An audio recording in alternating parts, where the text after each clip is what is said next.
All right, special one this month. This is our second patron hangout of the month. I want to welcome everybody to it. Though hopefully we'll have patrons inundating us with questions soon, or patrons joining the chat. If you are part of our Patreon, check out your Patreon mailbox. Check out our Discord. Check out our Patreon wall. If you happen to be a patron, the link to get in here is there. And this is what we do every month. We take a little bit of time to answer some of the questions of our fans. Unfortunately, during the month of December, we couldn't. And that caused a certain number of problems. One of those problems being we owed you guys.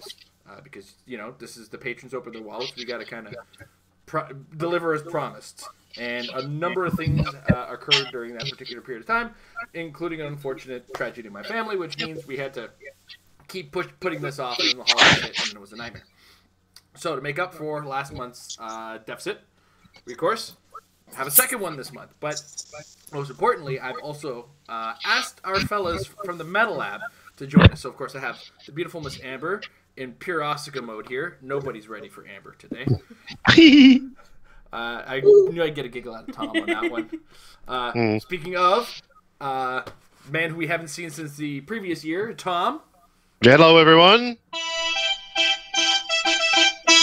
That was what I was hearing. I was just hearing like an E minor chord being played with the 5 and 3 over and over. That was actually really amazing. I thought he was actually about to start hitting the new the Patreon music there.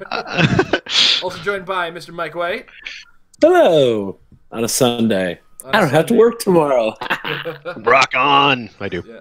We actually don't even have the kids in the house because they have a PD day, and my loving parents have taken them for the evening. So we've had a wonderful day ourselves. Wait, a PD day on a Monday?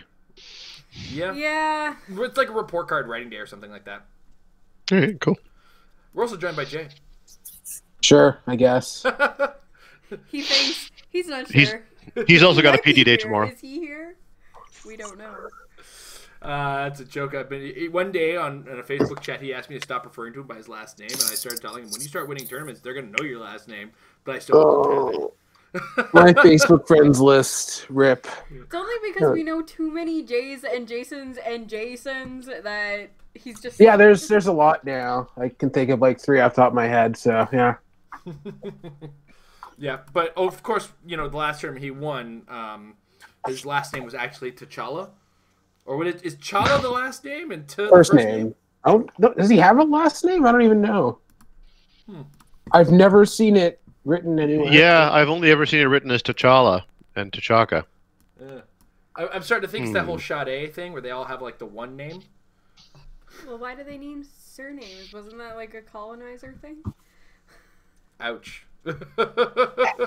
I think Amber's right. Amber wasn't supposed to go, and she went there. I'm pretty sure Amber's right. Speaking, is that true, Mr. White? Here, I'm gonna.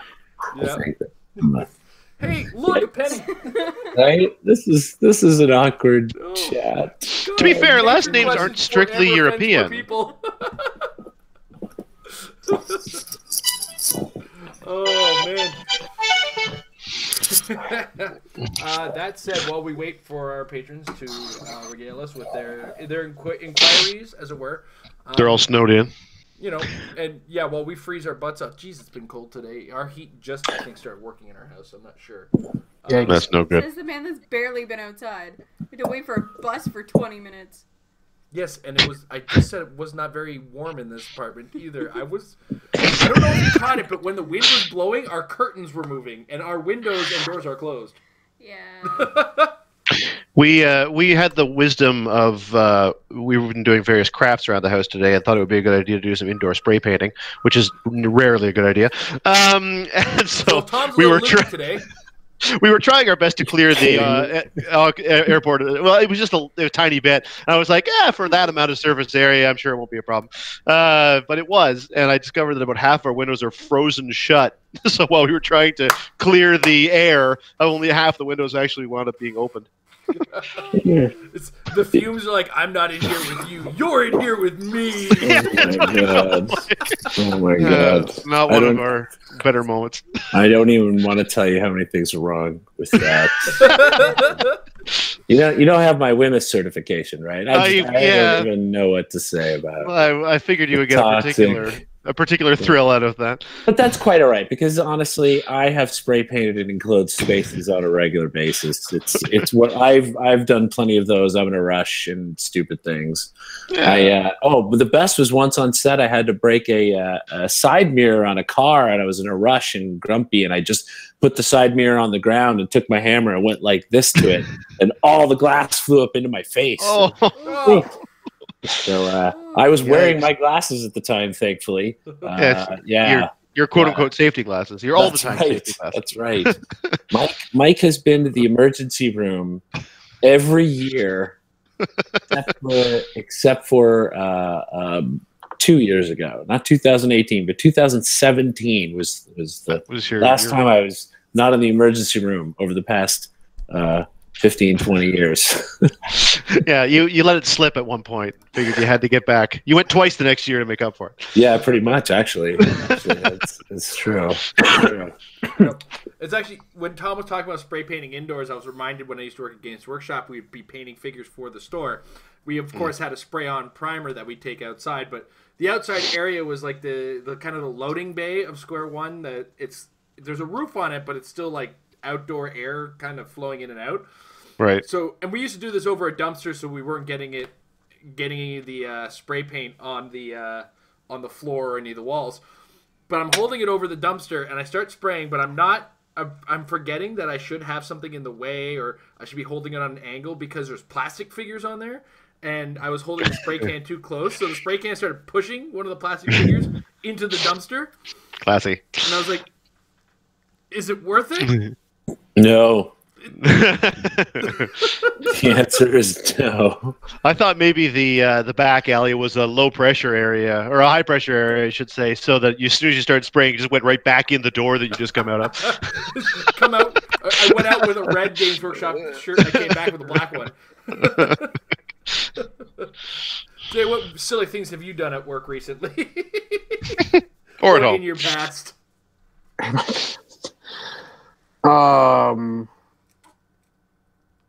Nothing comes to mind right at the moment.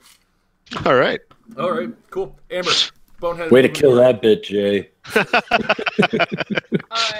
So right now, at the first 2-3 months of my job, I was working in a construction zone, so I had like a hard hat and stuff, and I was using an arbor press.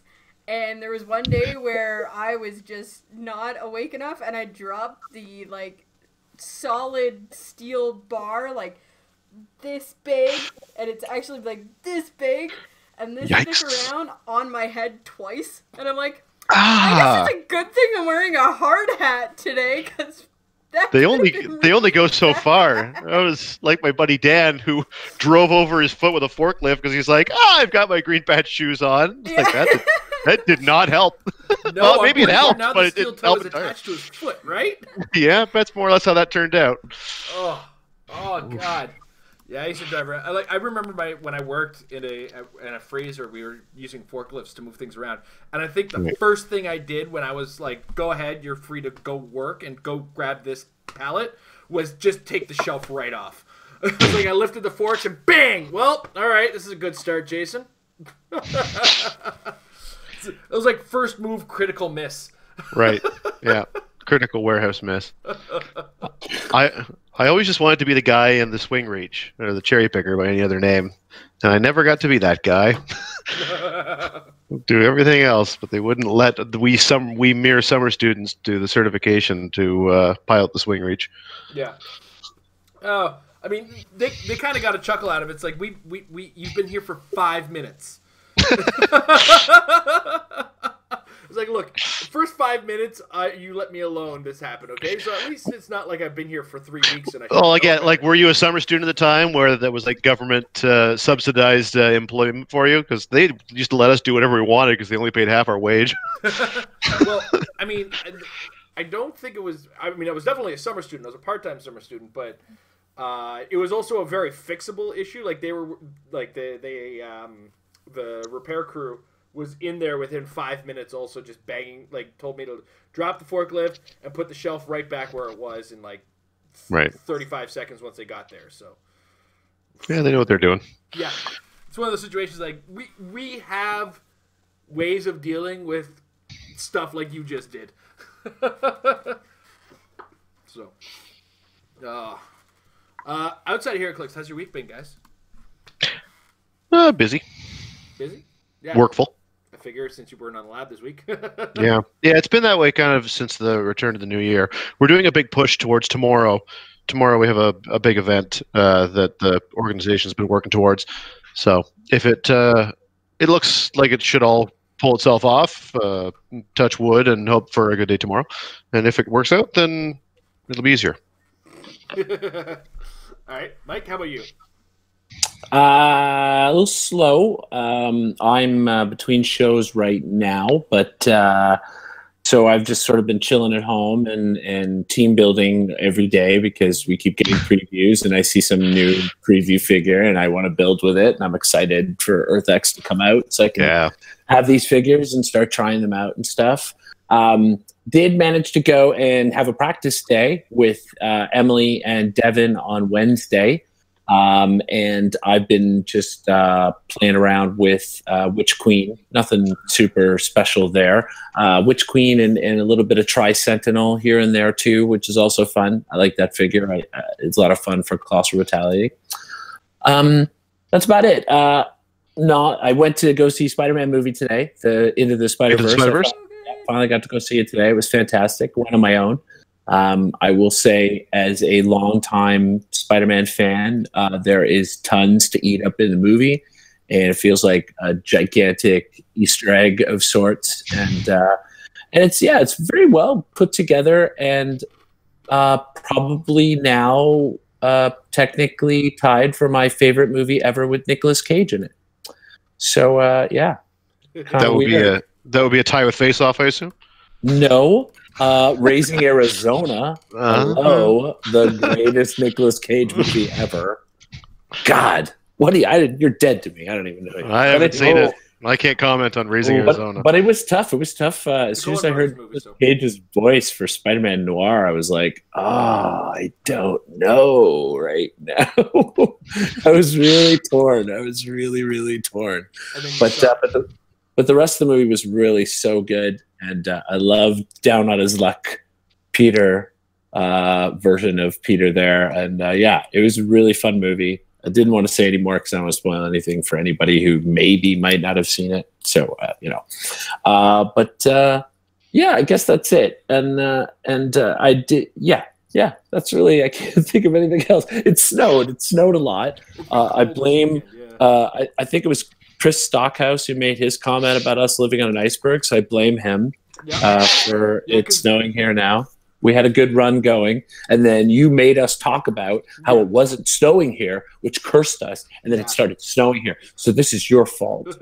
Your fault. We did make fun of him for living on the iceberg because it's snowing where he was, and it was spring weather up here. I mean, it goes back up apparently in the middle of the week, so... I know, but we broke the curse. Everybody knows in Canada you don't make fun of anybody else getting snow because you get snow. That's how that works. Unless they're the French, and then you always make fun of them. Yeah, there's a lot of other reasons to make fun of the French. You don't have to limit yourself to snow. Pretty much. Hey, wait, why did we just lose 2 or 3 patrons? Oh, the guys from Quebec didn't like that. No, Again, you just have to remind them, I was born in Quebec. I'll show my Quebec birth certificate. It's the only reason I dogged the French. Because I was originally French, and then I got better. I'm just an asshole. Le asshole. Yeah, he's the masculine. Le, not la. Hey, man, you saw how much they love me in Quebec. That's true. That even the young ones. Oh god. Oh yeah, especially the young ones. The very, very young ones. I feel especially weird. I'm watching the R. Kelly show, and I feel really weird right now. That's how quickly that happens. That was the best watch ever, by the way. It was very, very odd. Very odd. So yeah. I remember walking by. I was like, Mike, I think you left your clothes behind. Either that or she's got them. Yeah. Jay, what's your week? So yeah. School, nothing exciting. No hero clicks. I was going to do some practice with Emily on Tuesday, but that fell through. But I should be able to do it You this were also week. So you were also signed up for the warehouse yesterday, and then you didn't show up. Finger. yeah. Oh, you guys went to the warehouse on the day that there's a Magic pre-release. You guys are already mines. No, I was the only one who went all the way out and all the way back. Yeah, Alone. usually I don't go to a tournament if there's only 2 people signed up. But yeah, I've been noticing half the time that people don't register for the store, that people show up. So I don't know. Yeah. It does happen a lot, especially up there, I find. Oh, I'm the worst for it. In fact, I should probably sign up for next week's pre-release because I intend on going. Although I'm not sure for sure yet. I just have to make sure we are listening. Yeah. The only question is which everybody else is going to go to. Yeah. Well, I'm like I said, I'm planning on going to the HeroClix pre-release next week. I actually missed the Magic pre-release this week because I got invited to D&D with some guys at work, so that was kind of exciting. And cool. Guys, my bad dice rolls, they're not just in HeroClix. The difference being that, like, a bad roll in D&D or in any role-playing game is like an opportunity for some fun role-playing. I would rather roll poorly in a tabletop RPG, at least unless it's like really crunchy technical, which is not the way I like to play anyway. No, because like you're saying, like a fail in RPG is not a complete fail. Yeah. A fail is an opportunity to get creative. To try again with a more creative position. Let me just say, our DM was definitely tested as far as his creativity for our misses. Because I think maybe 6 or 7 dice rolls were made above a 10 the entire time, and 3 of those were 20s. So the skeleton attempts to take out a piece of his own spine to use as a weapon and falls apart. There you go. It's a gift. What was that? Oh, we had one time where I was playing D&D like really early 20s and possibly late teens. We were rolling for like our character sheets, and like our ranger rolled something like a 4 on his intelligence. So like he was really, really good at everything else, but he was really, really dumb. And when you play a ranger, you have to have like a mortal enemy thing. So his mortal enemy were wolves because they killed his family and burnt down his village.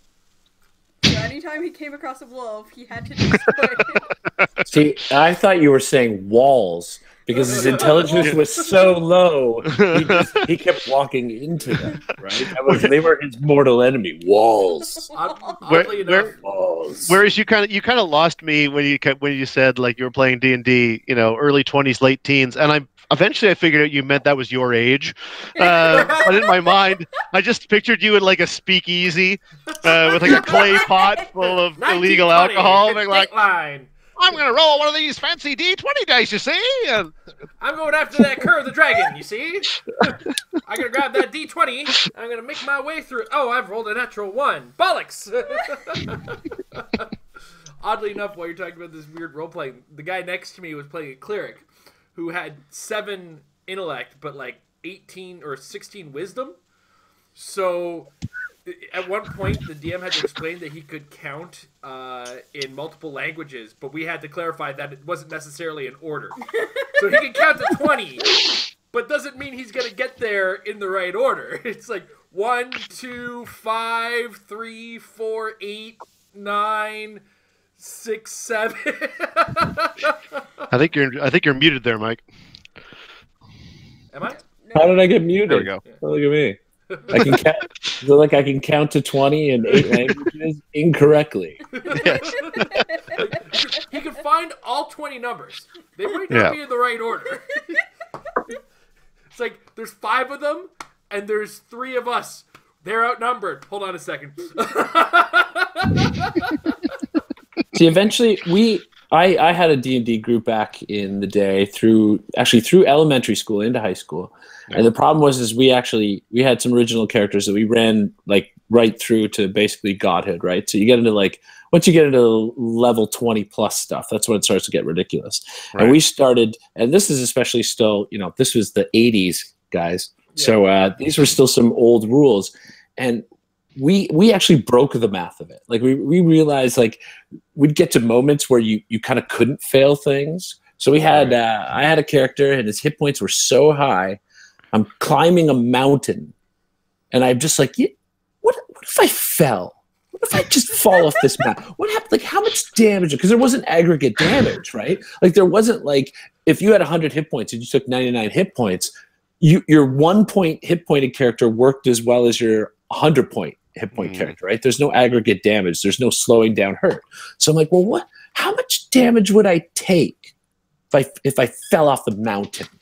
And then the DM's like, oh, well, okay, let me work. Well, that's about 129 hit points. I'm like, well, I have 135, so I'm not even gonna roll.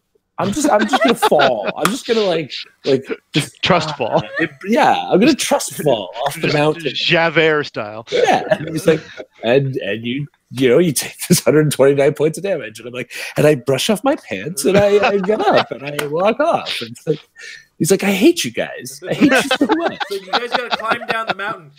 You say I gotta climb the mountain. I don't have to climb down the mountain. Hey, who's got a healing spell? You know, I'm gonna take the shortcut. Healing spell. It's like, come on. But that it was one of the things I didn't like about early D&D was it was too easy to break it that way. It was nice when they added aggregate damage in, where your characters actually were affected by losing an arm. You know, you just lose an arm. I was like, it's a flesh wound, right? We're all the Black Knight. Yeah. Well, I get it. Thing for that. No, they had to figure out what they were doing as they were doing it. I appreciate that, but you're right. Well, let me tell you, level 20 still isn't, weak. No, man. No, the fun of the game really comes, I find, in the lower levels regardless. Like, it's more fun. It's always the most fun to play your first handful of sessions. The long run fun comes more in the camaraderie and just the familiarity with your character than it does any of the mechanics of the game. They kind of go away once you get into the teens. I like level 5 to 20. That's when I'm having the most fun. I don't like 1 to 5. 1 to 5, I feel like a child. You know what? Smacked around by goblins. For me, 1 to 5 feels like a comedy of errors, and then anything past that, that's when you're like, all right, we got this. Oops, I accidentally killed it. And it's because the D&D does it, or the DM usually one of the hardest things as being a DM in the past. It's hard to scale with the level scaling. Because I DM'd an older version, so like 3 and before. So you get to a certain point, and then you actually have to kind of take it up a little bit extra to add any challenge. You can throw a level 7 monster at a group of level 5s; they're going to murder it. You actually have to throw 4 or 5 level 7 monsters at the group of level 5s in order to kind of make it work. That's what I found eventually. And I had to stop giving them so many damn magic items. That was another thing. I still have all my original books. Really? Yeah, my original Monster Manual, DM Guide, Player's Handbook, all that stuff. Fiend Folio. Ooh. Nice. Oh yeah, with the blue cover. In high school, we used to play a lot of it was the live action. We played it like in a room. We didn't actually play it live action style. We used the live action rules for the Vampire the Masquerade and the other World of Darkness properties. Mm-hmm. So rather than the sort of the tabletop dice rolling rules, this was the rock paper scissors based sort of LARP rules. We just didn't get up off of our lazy asses and actually do anything. But it allowed it to reside a lot more in our imaginations, which was more fun anyway. But I lost all the books, or they just sort of parted ways with me. A lot of them were my friends anyway, until this summer we went down to Portland. They have an enormous bookstore in Portland, Oregon, and it's a combination of new and used books, and they had tons of the old live-action role-playing World of Darkness books. So I picked up a whole armload of them to go back and reread and just remember the good times. It was fun. Nice. I'm the only sucker who played World of Darkness not LARPing.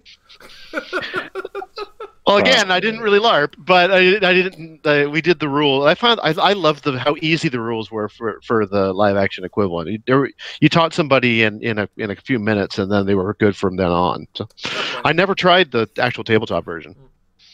It was all right. I definitely liked the world. I was always big on using everything as an NPC to Hunter. Use Hunter for character creation. Hunter the Reckoning, which is like the humans who live in this world and have to deal with all this stuff existing. They're super fun. Yeah. I love the Hunter stuff. And then, the vampires would be their enemies, and the werewolves would be, either on their side or against them, depending on what mood I felt like being in that day. And You know, Right.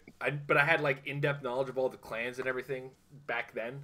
Kind of know, Yeah. and I still have a propensity for loving the bone gnars, the homeless werewolves. They just kind of look like one. I don't know. The were hobos. Were hobos. Actually, that implies you turned into a hobo. You're part something, part hobo. Under a full moon, then your clothes become tattered. You don't actually physically change. It's just like your financial and physical situation. Oh, I'm kind of like a were hobo. I have different times of year where all of a sudden I don't have a job. I'm a were hobo. That's awesome. Perfect. Cool. Yeah, then eventually things would get out of hand, and like I never let people be glasswalkers because I don't want to write a Shadowrun campaign. Go play Shadowrun, but eventually we got into like werebears and werepanthers and wererats. Oh yeah, that's the fun stuff. Werepanther. Oh yeah, I have made all kinds of were stuff. As soon as that was my favorite when all that expanded in there. They were like pretty much pick an animal, and you could be like a human that turns into an animal. I'm like, yeah, sign me up. Yeah, that's what I also liked about the TMNT game. I think I still have all those books too. Really? There was a whole one of the role-playing set? Yeah. There was a whole TMNT role-playing set. If I still have them, I'll pull them out and let you look at them. I think you'd like them. Yeah, eventually, they did a whole thing where they expanded and they put out a book that was set around Australia, and they had a whole generator for making all these Australian animals into hybrid mutant things. So it was great, like making an armadillo into a fighter, right? Like, come on, cool. Natural armor and stuff like that. Yeah, it was a lot of fun. I much like with HeroClix, where I love to team build, I loved character building back in RPGs. Like, I would spend days on my own rolling dice and building characters, and I could create whole clans on my own, all this kind of stuff, and I would just make characters. Some friends would ask me to make characters for them, all that kind of stuff. That was what I actually enjoyed more of the game sometimes than the playing of the character. That makes sense. Creative juices. I think I found the one you're talking about. It was TMNT, Teenage Mutant Ninja Turtles and Other Strangeness, right? Yeah. I'm Was surprised you guys had never heard of that. I had like I'd 5 or seen 6 the book. books from I never it. got a chance to play it, mostly because I think the people I knew who were into that game were like, I had 2 or 3 groups of role playing game parties. I'd say I had, and one of them was like on a level of extreme I was uncomfortable with. And it was the year the one day we started a Legends of the Five Rings campaign, and the DM forced everybody to actually like physically bow at him to pass their turn or something. It got uncomfortable. Yikes. Oh yeah, I'm out. I'm totally out. Any group that gets weird like that, I'm out. Well, I had some more opportunities for the RPG because in the 80s, in that time, we had the early FRP boards and BBS boards. So, which were, someone would have a computer in their house and they'd have a modem with like 30 or 40 phone lines running into it. And you'd call in and you'd leave messages and stuff. And we do RPGs over messaging system like that. So that's when I got an opportunity to do things like TMNT. I got to try Riffs, which was a lot of fun. I loved making juicers, which are these crazy characters who are like, wore these harnesses and it just pumped drugs and nanites into their bodies so that they could... Bane style? Yeah, they just get like ripped up. They lived 5 years. They had a lifespan of 5 years because their bodies were put to the extreme. So they're the guys, they're like tanks, right? You throw them in and you sacrifice them. I actually remember when I first bought the Rifts book, the first expansion book I purchased was the juicer. Like, they had a complete juicer guide, and they made like multiple different versions. You can make like a juicer who's effectively the Flash, or a juicer who's effectively the Hulk. Yeah. And well, I made like one that was basically like a crazy Wolverine in terms of his regeneration. So there's something called a fusion block in the game, which is like a mini nuke. And there's something called ley line walkers, right, which are like the magicians. So I had a ley line walker transport my juicer into a troop transport. Nice. So there's 30 troops in there. He teleports me in. He teleports out. I set off the fusion block. I kill all the guys. My character goes into a coma for 2 years. So my friends are like, "Okay, we'll call you. We'll call you when we get there." Yeah, we'll call you when we'll keep a clock running for you. Yeah, pretty much. That's what happened. In the meantime, you can go design NPCs. See you later. So I think it was like 9 months. I didn't see those guys for 9 months. It is like obviously at the risk of saying things that everyone's heard before and also sounding like an old man. Like it is when you mentioned the fact that you're in just sort of the pre-internet was a good in for learning things about different games. That's the what I was going to say was the opposite experience. The fact that my only in for role-playing games really was a few of my friends. So whatever they knew, I knew, and that was about it. Like we didn't really have any local shops. We generally had to come to Toronto or Ajax or something if we wanted to find a shop that even sold role-playing games. And then past that point, we didn't have very much money to throw around. So we knew the ones we knew, and a lot of them just went by. City boy. Scarborough. Yeah. That's where I grew up. That helps. Scarborough in the 70s. It doesn't help everything, but... D&D. D&D and try not to get shot. Yeah. It's exercise while role playing. It's how he stayed so thin. It's true. It's true. Dodging bullets and throwing dice. You don't know the half of it, man. I'm just saying, but good times. Scarborough. I actually just looked up the Ninja Turtles book and I realized where I had seen it before. It was in the stack of Rifts books I should have grabbed. Because it was made by Paladin Games, the same guys that made Rifts. And it was all in the same system, actually. So. Yeah, exactly. It had almost identical system to it. It was pretty easy to pick up. Yeah. Now it is not. I'll look around. I feel like I know I saved a lot of my... I know I have the D&D ones. I feel like I probably still have the TMNT ones and stuff. And if you guys want to check them out, I'll pull them out. Sure. It's hard these days to play. I don't know if any of you guys have had any ability to play role-playing games in the last while. It's just it's a harder. I find it a harder thing to do in life now, and also just the nature of the people's pace in the world. Yeah. Well, that's the thing is the pacing expectation change when massively multiplayer online role-playing games or MMOs start showing up. It's like, oh, I can just click. All right, I'm ready to play, and here's my player group. And you know, people like there's different servers that actually get really into it. They're called our role playing servers, where they instead of just grinding the numbers, they actually play as the characters they've created and play in those worlds, as it were. Like I said, I got lucky. I work with a bunch of nerds, so I mean, I played yesterday, so that's fair. But the big problem being, okay, guys, when do we get together? And we actually started planning the next day, like. I think 5 minutes after we were done. Yeah, I mean, if you're working with the guys, that certainly helps because it's a proxy to like when we were all going to school together. Because you'd just be able to show up the next day at school, figure out if anyone was free, and then you'd have a campaign, or you wouldn't, based on everybody's availability. Yeah. Or you'd make a club and you'd call it something like History Club. Yeah. And then you just show up and you play board games. Because that's totally what we did. Play Risk. We played Axis and Allies, and we played Diplomacy and Supremacy, and we said, hey, it's History Club. It's awesome. It's tangential. Why not? Yeah. Jay, I feel like you've been quiet. Have you not had much experience in the world of role-playing games? No.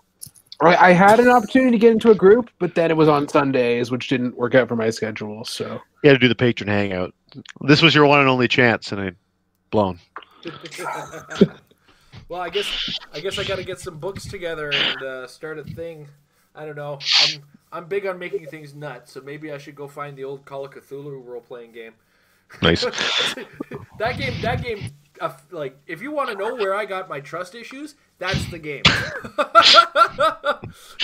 You don't go into anything named after H.P. Lovecraft and go with trust. Yeah. Well, it's like, oh, that looks like a beautiful magic item that we've come to the end of the dungeon with. You sure you want to? No, I'm going to grab it. Okay, you're insane now. What? Yeah, you're just crazy now. Oh, see that monster? Yeah, just looking at it made you crazy. Hold on. Every encounter starts with a sanity check. Did I expose you to that? I know I exposed somebody to it. I don't remember if it was you or not. Oh, my role-playing experience is a completely different system of role-playing, so... there. Also, too, I might even still have the Marvel superheroes Nice.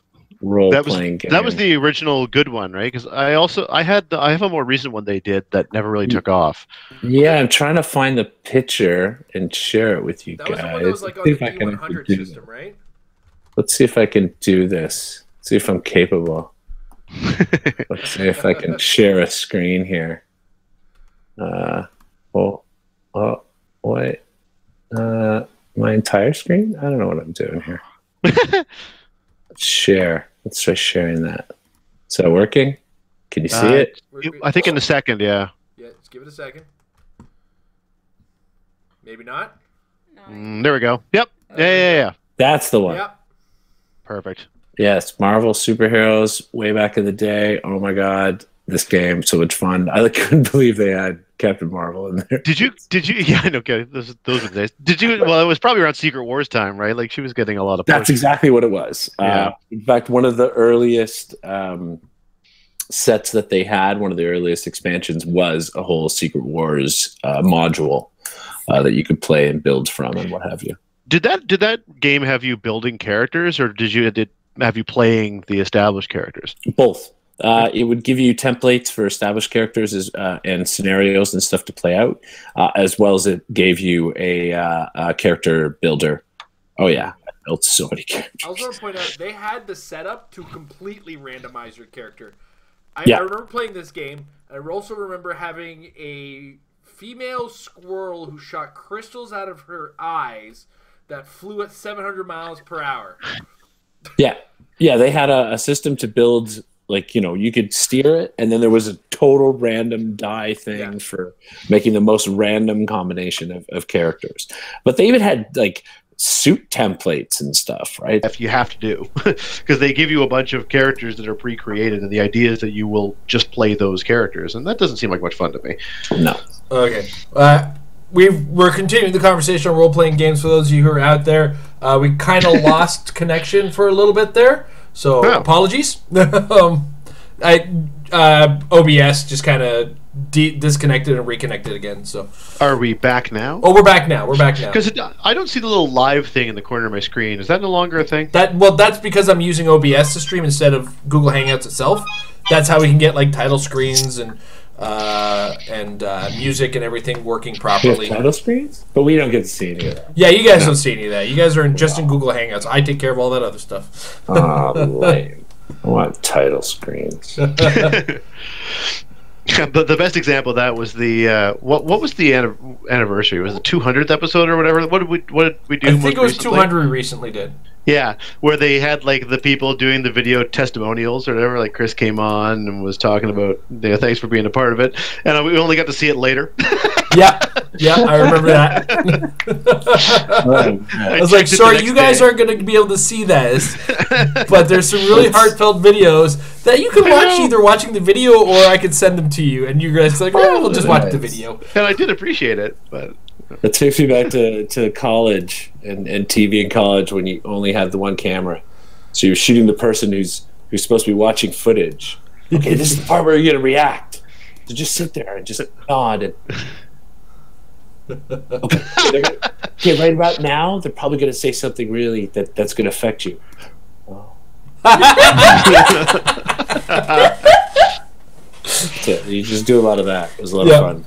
Well, yeah, I watch a podcast on YouTube. It's the Command Zone, which is strictly about Magic the Gathering Commander format. But every so often they have their own games. But they do this whole thing where they film them playing the game, go over what they do, add some special effects to it. But they also get like those reality show testimonials afterwards. And when they're doing when they're filming those, they're actually doing them well after they've played the game. And so it's like, okay, so do you remember when this happened? All right, I need you to react like that just happened, or what? We want to know what you were thinking at that exact moment. And they're sitting there like, I don't know what I was thinking. I was like, tap mana, play creature. they're making reality TV. Yeah. I have a very serious, legitimate question. It sounds like a joke, but it's a real question. Why is Magic the Gathering so popular? I don't get it. I don't. The appeal completely goes over my head. I can I can say for a number of reasons, or one of which is collectability is addictive. We all play HeroClix, we know. Being there first kind of helped a lot, because everything, like Magic the Gathering is the first collectible card game. Like nothing really preceded it when it comes down to it. It's also the first successful one. The other thing is it's not really tied to a license. So because it's their own world, they can keep going. That's something they don't have to pay for. You think that's a good thing, though? I mean, like, it seems to me like perhaps because it's not connected to a license, maybe it's harder to draw in a few people that sort of see the shiny things of their favorite characters and draw them in. It's not like we play HeroClix. It's not like they're anywhere near overdrawing the well of Marvel and DC characters, let alone any other license they get. So, but I think in a way it's almost a weird flipping of that. And what I mean is, it's like, because they're not attached to the characters, sometimes people, when they want to get into a game, and especially a game that's centered around characters, they consciously or subconsciously think, oh, if I don't know anything about those characters, I'm not going to be as good at the game. Do you know what I mean? Like somehow they think knowing the characters is an edge in playing the game, and so that actually keeps them away from it. I think that happens to some people in terms of like with Pokemon and when it was playing, because if they're thinking, right, I don't know these monsters, then I don't know what they do, and thus I don't know. You know what I mean? It's that kind of thought pattern. So I think when it comes to Magic, one of their benefits is, like Jason's saying, is they've been around a really long time, so there's a huge resource there. There's lots of people playing the game, so it's easier to find people to play, to teach you. You don't feel like you have to necessarily have pre-existing knowledge of characters to get into the game, because you're really just learning mechanics. Like the characters are trappings, you know what I mean? Like they're just hats and their flavor. Yeah, their flavor. Yeah. That's what I was trying to think of. And as we all know, Magic is so much more streamlined. I mean, somebody was just asking me, I think it was actually Emily's brother. He was talking about Magic, and he was talking about HeroClix and talking about wanting to get back into one or the other. And I said, look, dude, I love HeroClix, but I'd tell you to get into Magic, because it hasn't changed. Like a deck, man. Like, think about it. Here's your deck. How much space is that taking up? That's all you need. Yeah. And like a pocket full of pennies, right, for markers. Like every once in a while you need tokens or markers for whatever, but that's it. So it's a way more pick up and play game than HeroClix is. So I think that's a major reason why it's lasted so long. You know, a guy can leave his house with no bag, no nothing, like his coat. He's got his deck and his pockets. That's fair. Yeah. Whereas who could do that in HeroClix? Like, what's the smallest you could go out of your house and go and play HeroClix, right? That's true. Another couple things to just kind of go beyond that is they also have a lot more legacy support than HeroClix has, and that comes from the licensing thing. So, like, in the background, Magic the Gathering has formats that they support and that they actually, with their tournaments and their competitive play, such as, you know, the legacy format, as they call it, which, you know, from set 1 to set now, all of it's legal with, you know, certain cards being banned and restricted, etc. They support that, and that I've seen that burn players in HeroClix, where they really want to keep playing the game, but, you know, HeroClix at this point WizKids themselves only supports Modern, and part of that is the limitation of the license. You know, we're not going to let you continue to support these guys from the past, so that's why on a local level Golden Age is allowed but not fully supported by WizKids, which, you know, like I said, can burn some players. And simplicity of game, it's really for about, you know, $2.50 I could put together a pile of cards and teach you how to play the game by tap mana, put card down, what does card do, tap card or move card sideways, you're now attacking me, take my 20 down to 0, right? And that's it. That's the back and forth of it. Whereas HeroClix is like, I got to take this guy and I got to attack that guy, but I also got to make sure that guy, and then deal with that guy specifically targeted and everything like that. And I guess it's just so like that there's so much richness in that, obviously. Not that I'm preaching to the converted here, but yeah, I understand why Magic has succeeded.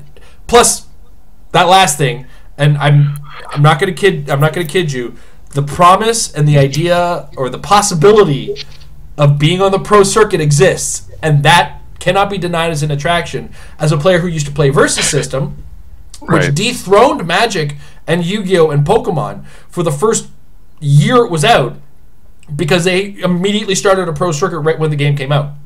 Like, Magic was dethroned for a good year. And then, like, a year after that, they kind of settled into second place, but then after that, they got rid of the pro circuit. Versus was gone. Well, I also get the fact that, you know, any popularity tends to be a bit of a juggernaut, right? Like, the more it becomes popular, the more you can get into it with other people, and you don't need to worry about, well, stuff like, you know, is anyone going to show up at the event this week? That rarely seems to be an issue for Magic players. Yeah, the support is there. Yeah. I think it's much like when you think about, like, let's say you come home from work, you've had a long day, and you're like, you know what, I just want to play video games for a little bit. What kind of video game do you play when you've only got an hour to play? Or a half hour to play? You know what I mean? You play maybe a more fighting game, or a first-person shooter game. Yeah, immediate action sort of thing. Exactly. You play something that you're not going to get drawn in. You're not going to sit down to Skyrim when you've got an hour or less. You're not going to sit down to Fallout when you've got an hour or less to play, because you know what's most likely going to happen is you're not going to get anything accomplished. You're going to be right in the middle of something, and you're like, so it's, you know, it's that kind of thing. I think Magic is that's where they have the edge. They're really just boom, pick them and play. Boom, I've got my deck. Let's do this thing, and we play. And it's just so much harder for Clix to be that way. And don't get me wrong, right? Again, we clearly love HeroClix, and I've been playing for 15 plus years now. I'm not going anywhere. But some days the amount of this stuff tires me out a little bit. Well, yeah, just even packing up for a tournament can be a bit dispiriting if it's not a tournament you're really thinking that carefully about, you know. Yeah, it's just it's a lot of stuff, man. It's a lot of stuff, and funnily enough, that's also what makes it really cool, right? Like I got into it because it was 3D miniatures of superheroes, and look how they look on the map, and a friend of mine actually made a whole 3D map city that we used to play on that had multiple levels with skyscrapers and stuff. We were way into that, even though the mechanic was so. We couldn't figure out how to deal with the elevation changes and stuff. It was a mess, but it was fun, right? They're all soaring. Yeah, it was kind of like that. But you know, what I love about HeroClix is also what keeps some people away from the game of HeroClix, unfortunately. Yeah, I get that. Well, I mean, how long is it until you can expect to win a local tournament? Even like, it's just so complicated. It can be, but then the other thing, of course, is that, you know, because local tournaments are often lesser attended, sometimes you will turn up and you'll win your first tournament. I did. Like, it wasn't the first time I'd ever played the game. I played against my roommate forever and ever, but I showed up for a local tournament. There were 4 people there, and I built what I thought to be a pretty, what should be an adequately competitive team, but it turned out to be far more broken than it should have been. So the very fact that I knew the basics and had a really powerful team was all it took. And then I didn't win again for another year. But, you know, well, I won games, but I didn't win another tournament for a long time after that. But you're right. It is one of those things where it takes a long time to get good at it, but also sometimes the local scene fluctuates so much that it takes time to get into it for that reason too. Yeah. Also, I think I've won in my lifetime one Magic tournament ever. So you're not quick to win in that one. That's for sure. How does it go? Like, again, I've only played Magic a bit. Like, is it anyone's match for the most part, or is it fairly clear from an early time in the match where it's going? Well, or does the match go fast enough that it doesn't really matter? Here's one of the beauties of it. It's played 2 out of 3 games, and I have a sideboard, right? So what'll happen is I have my 60-card deck, and for our first game, you and me sit across from each other, we shuffle up our decks, we play our first game. And I look at your deck and see how it goes. Now, sometimes right out of the gates, before we hit the second round, your deck might crush mine. But that's why I have the sideboard. The sideboard allows me to put a couple extra cards in there and take a couple extra cards out, so that I might have a better improved chance against your deck. And then, you know, sometimes it's such a varied game sometimes, that, you know, one deck will crush all other decks, and we call, you know, that much like our metagames, they have bad metagames. Very recently, they had the red deck wins metagame, like, once again, which is, you know, when everybody's playing it, it's winning. Fair. So that's where our match plays out, is that the first game only defines what our decks are and what options we really have to turn game 2 back in the favor of the player who might have a now better chance. And then game 3, you guys know each other's decks, and I think if it comes to a game 3, it usually is the most intense game of the whole 3-game pattern. So yeah. Sounds good. Also, we have a little bit of noise in the Discord. Nathaniel wants to know where his charts are, Tom. We don't have all of Earth X yet. That's my excuse. It's a very good answer. I want to point out. Yeah, we're waiting on Earth X for that. I'll be honest with you. I actually was hoping to put together some charts for Earth X once we do get the set out. One of the biggest challenges is that one of my favorite things is to compare this set to the existing meta, but that means kind of doing the whole thing for the entire modern age. So I might have to kind of omit that particular piece and just take a look at how this set is within itself. If I can start doing that more consistently, then at least I'll have a grounding upon which to be able to compare to the rest, because eventually I'll have the rest done. That's kind of where I got to before it became just too onerous. I've also got to stop trying to do it at work, because I no longer have time. Yeah. I probably never should have been taking a few hours out of the week to put together charts at work, but now I just legitimately can't.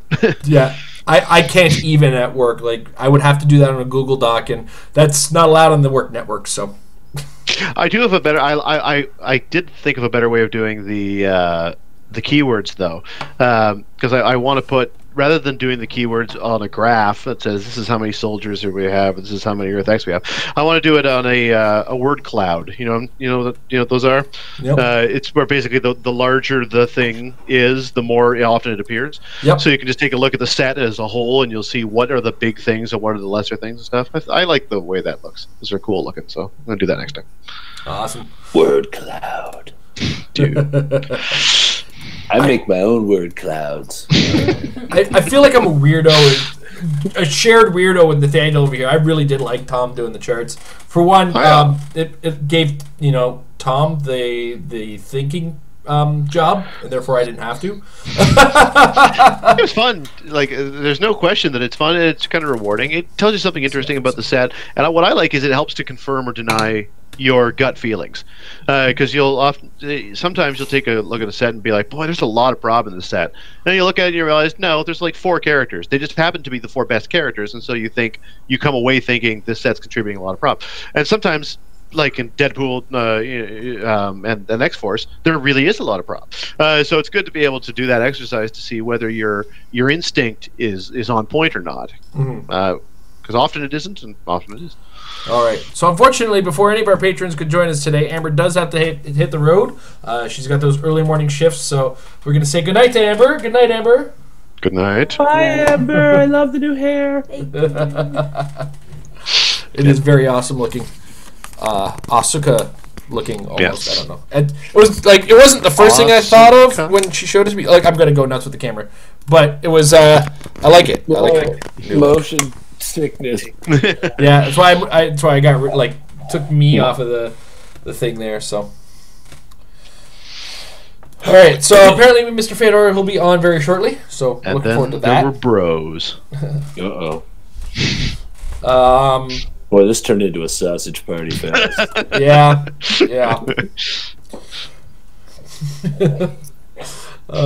Jay, you're awfully quiet during the Magic versus HeroClix thing. Did you have any input on that matter? I can imagine that price factor is a big thing, considering that they're cards and this is expensive miniatures. So, Is it meaningfully cheaper? I mean, I know that obviously, you can always go hard. There's always going to be a super expensive version, but on the whole, can you be a reasonably good Magic player for less money? Well, what's a price of a pack of cards? Do people buy packs of cards? The pack of card for HeroClix is for Magic is $5. Oh, well, there you go. But that's good. The difference here, and this is where things get a little wacky, you're never going to be like, sometimes in HeroClix you can't, but a lot of the time you can, or sometimes you can't, or a lot of the times you can't, and other times you can. You will never be able to get a deck out of a single pack of Magic. You could get a team, a playable pack of figures out of a single pack of HeroClix. So I think on the value basis of that, that's where kind of HeroClix wins. Also, and here's the other thing: cost effectiveness. If we talk about if we talk on that level of, how do I put it? If I buy a HeroClix winning team and I buy a Magic winning deck, one of these is a mortgage payment and it's not the HeroClix team. Or 2 months worth of mortgage payments, and that's before I've even included the sideboard. I own there's a format that's kind of in between Legacy and their version of Modern, which is Magic calls Modern, and I have a deck, but I don't have a sideboard for the deck. The deck itself cost me approximately $600 to build over time. I didn't build it all in 1 week or in one sitting. This took multiple attempts. But to buy the sideboard to make it competitive, it's going to be another $180. Yeah, like, sure, secondary market in all things is, but one of the differences is if you wanted to with Magic, you could pick a set and just go and buy a whole ton of packs in hopes of finding all that good stuff, and at least the price point of the packs is low enough. Yeah. Do you know what I'm saying? Like, but what is a standard deck you play with? Well, a standard deck is 60 cards. 60 cards, and you're saying of which maybe 40 of them will be not land, because you got to put your resources in the deck. That's fine. Yeah. So, and you're saying a pack has 5 cards in it. 15. Right? Pack has 15 cards at $5. Yep. That's all we're saying is the initial startup costs. You could go out and buy a ton of packs of Magic cards for a much lower price point than it would be to have the same level of variety in HeroClix to pull from. It's one of the reasons Dice Masters right out of the gates was so popular, because it was 99 cents a pack. And the fact that the dice could overlay to the different cards. Yes. But the dice themselves weren't the limited item. It was just the card that was the limited item. Yeah. And in fact, getting multiples of the dice once you got the one card was beneficial to you. Yeah, very much. Yeah. Yeah. Well, Nathaniel, we've answered at least one of your questions. He also points out he misses the Star Trek CCG. I do remember that one. And he also played Versus. But while we were talking about non-HeroClix stuff, Mr. Michael Fedor jumped in to the show. How's it going, Mike? Got to unmute. No, he's got it on mute. Yeah. Hey, everyone. It's a mic thing. I'm glad I can be able to join you guys. Sorry, I just ran straight out of work to get here, so glad I can keep up my appearances. It's all good. All good. You look kind of like you're in a hotel room. I am in a hotel room. I thought that looked hotel room-like. That's very hotel room. It was the art. Yeah. Well, you got to be careful because you don't want to go knocking somebody's art if it really is their room. What are you trying to say about my walls, Tom? Where are you traveling tonight, Mike? Well, I don't want to give too much of my personal life away, but I happen to work in a hotel chain like that. So cool. Nice. All right, Mike. The floor is yours, sir. Yeah. All right, fantastic. And as always, of course, I come prepared. I love it. He comes with a list. Yep. I have plenty of questions, as always. So, alrighty. I guess I can start out with the first question I asked last time around. This probably about the first time of actually repeating a question. So I would like to ask the guests on the panel, or the other guys here, because I know I asked Jason, what are your New Year's resolutions in HeroClix? Let's go with Jay first, because he's been kind of quiet today. Mm-hmm. On the spot. Play competitive at all? Like, I have I have 2 constructed events lined up. So I have that Michigan one, and I have the Jacks. But after quarter 1, I got nothing. So I'll get some play in, I guess, technically at some point. Cool. All right, Tom. A few things, really. One is try to plan a little further out, which so far hasn't been wildly successful, in part because I don't... for a long time I was having a hard time with the win. I think everyone was. And other than that, then I don't always have the best access to resources about when things are happening where. But as opposed to doing the usual discover at the last minute that I'm free and show up somewhere, I'd like to be able to plan it out in advance. I found that even notwithstanding the fact that I had a really successful run in the Canada Cup and over to the World Cup and stuff, one thing that really affected that is knowing that the Canada Cup was coming long in advance and having a team idea that I wanted to build with. We started practicing regularly and honing that particular team and getting confident on it in a way that I haven't really done before. In past, I usually kind of, even if the idea is percolating for a long time, it tends to get practiced in tournaments. So I don't tend to go in as confident as I could be, and I really found that it worked well, and obviously it was a lot more rewarding to have had the long-term practice, which really only comes by knowing the event is coming and building towards it. I don't find it as easy to just come up with a team idea and practice it without a goal in mind. So setting up those goals and those postmarks more in advance so I can work towards them is, I think, the big thing I wanted to do. All right, and Mike. Funny, a little bit of overlap with Tom's in terms of planning. Really having a little bit more planning for the events that are coming up, especially with the way that my schedule is. I know now kind of a little more what my work is going to be. I'm lucky enough that I'll be going back to the Netflix series And with an E, and I'll be shooting that from about March till August. So I know it'll be a little harder for me to make some of the events during that time.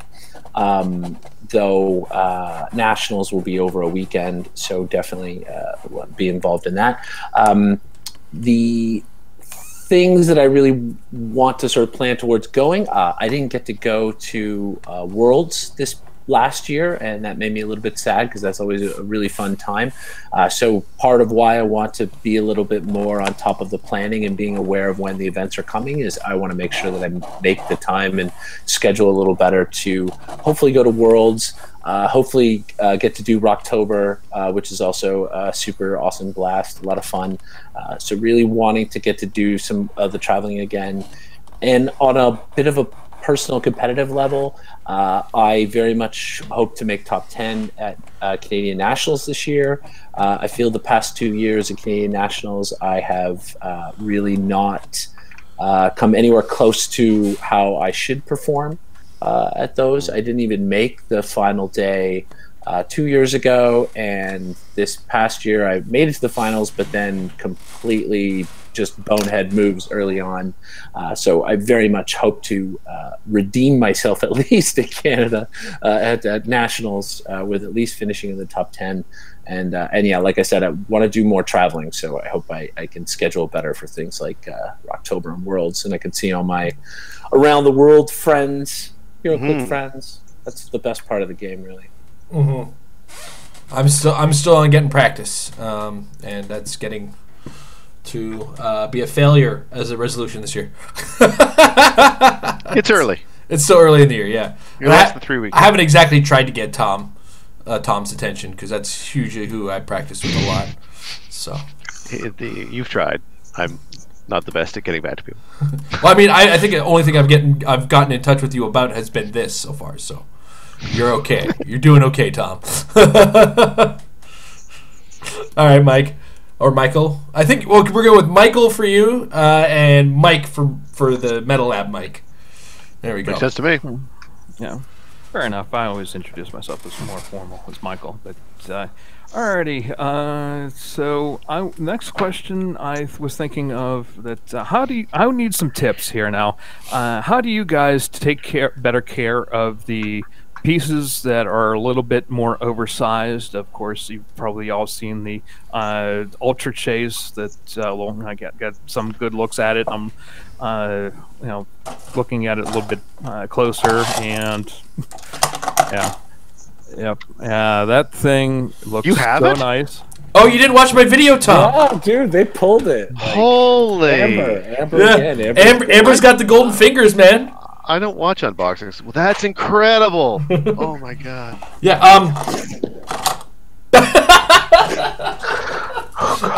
I'm notorious for scaring the heck out of people with my Kara figures. I generally have a good idea of the durability of these things. So do you mean like how do you take care of the larger single base type, or you mean like the Colossus? Yeah.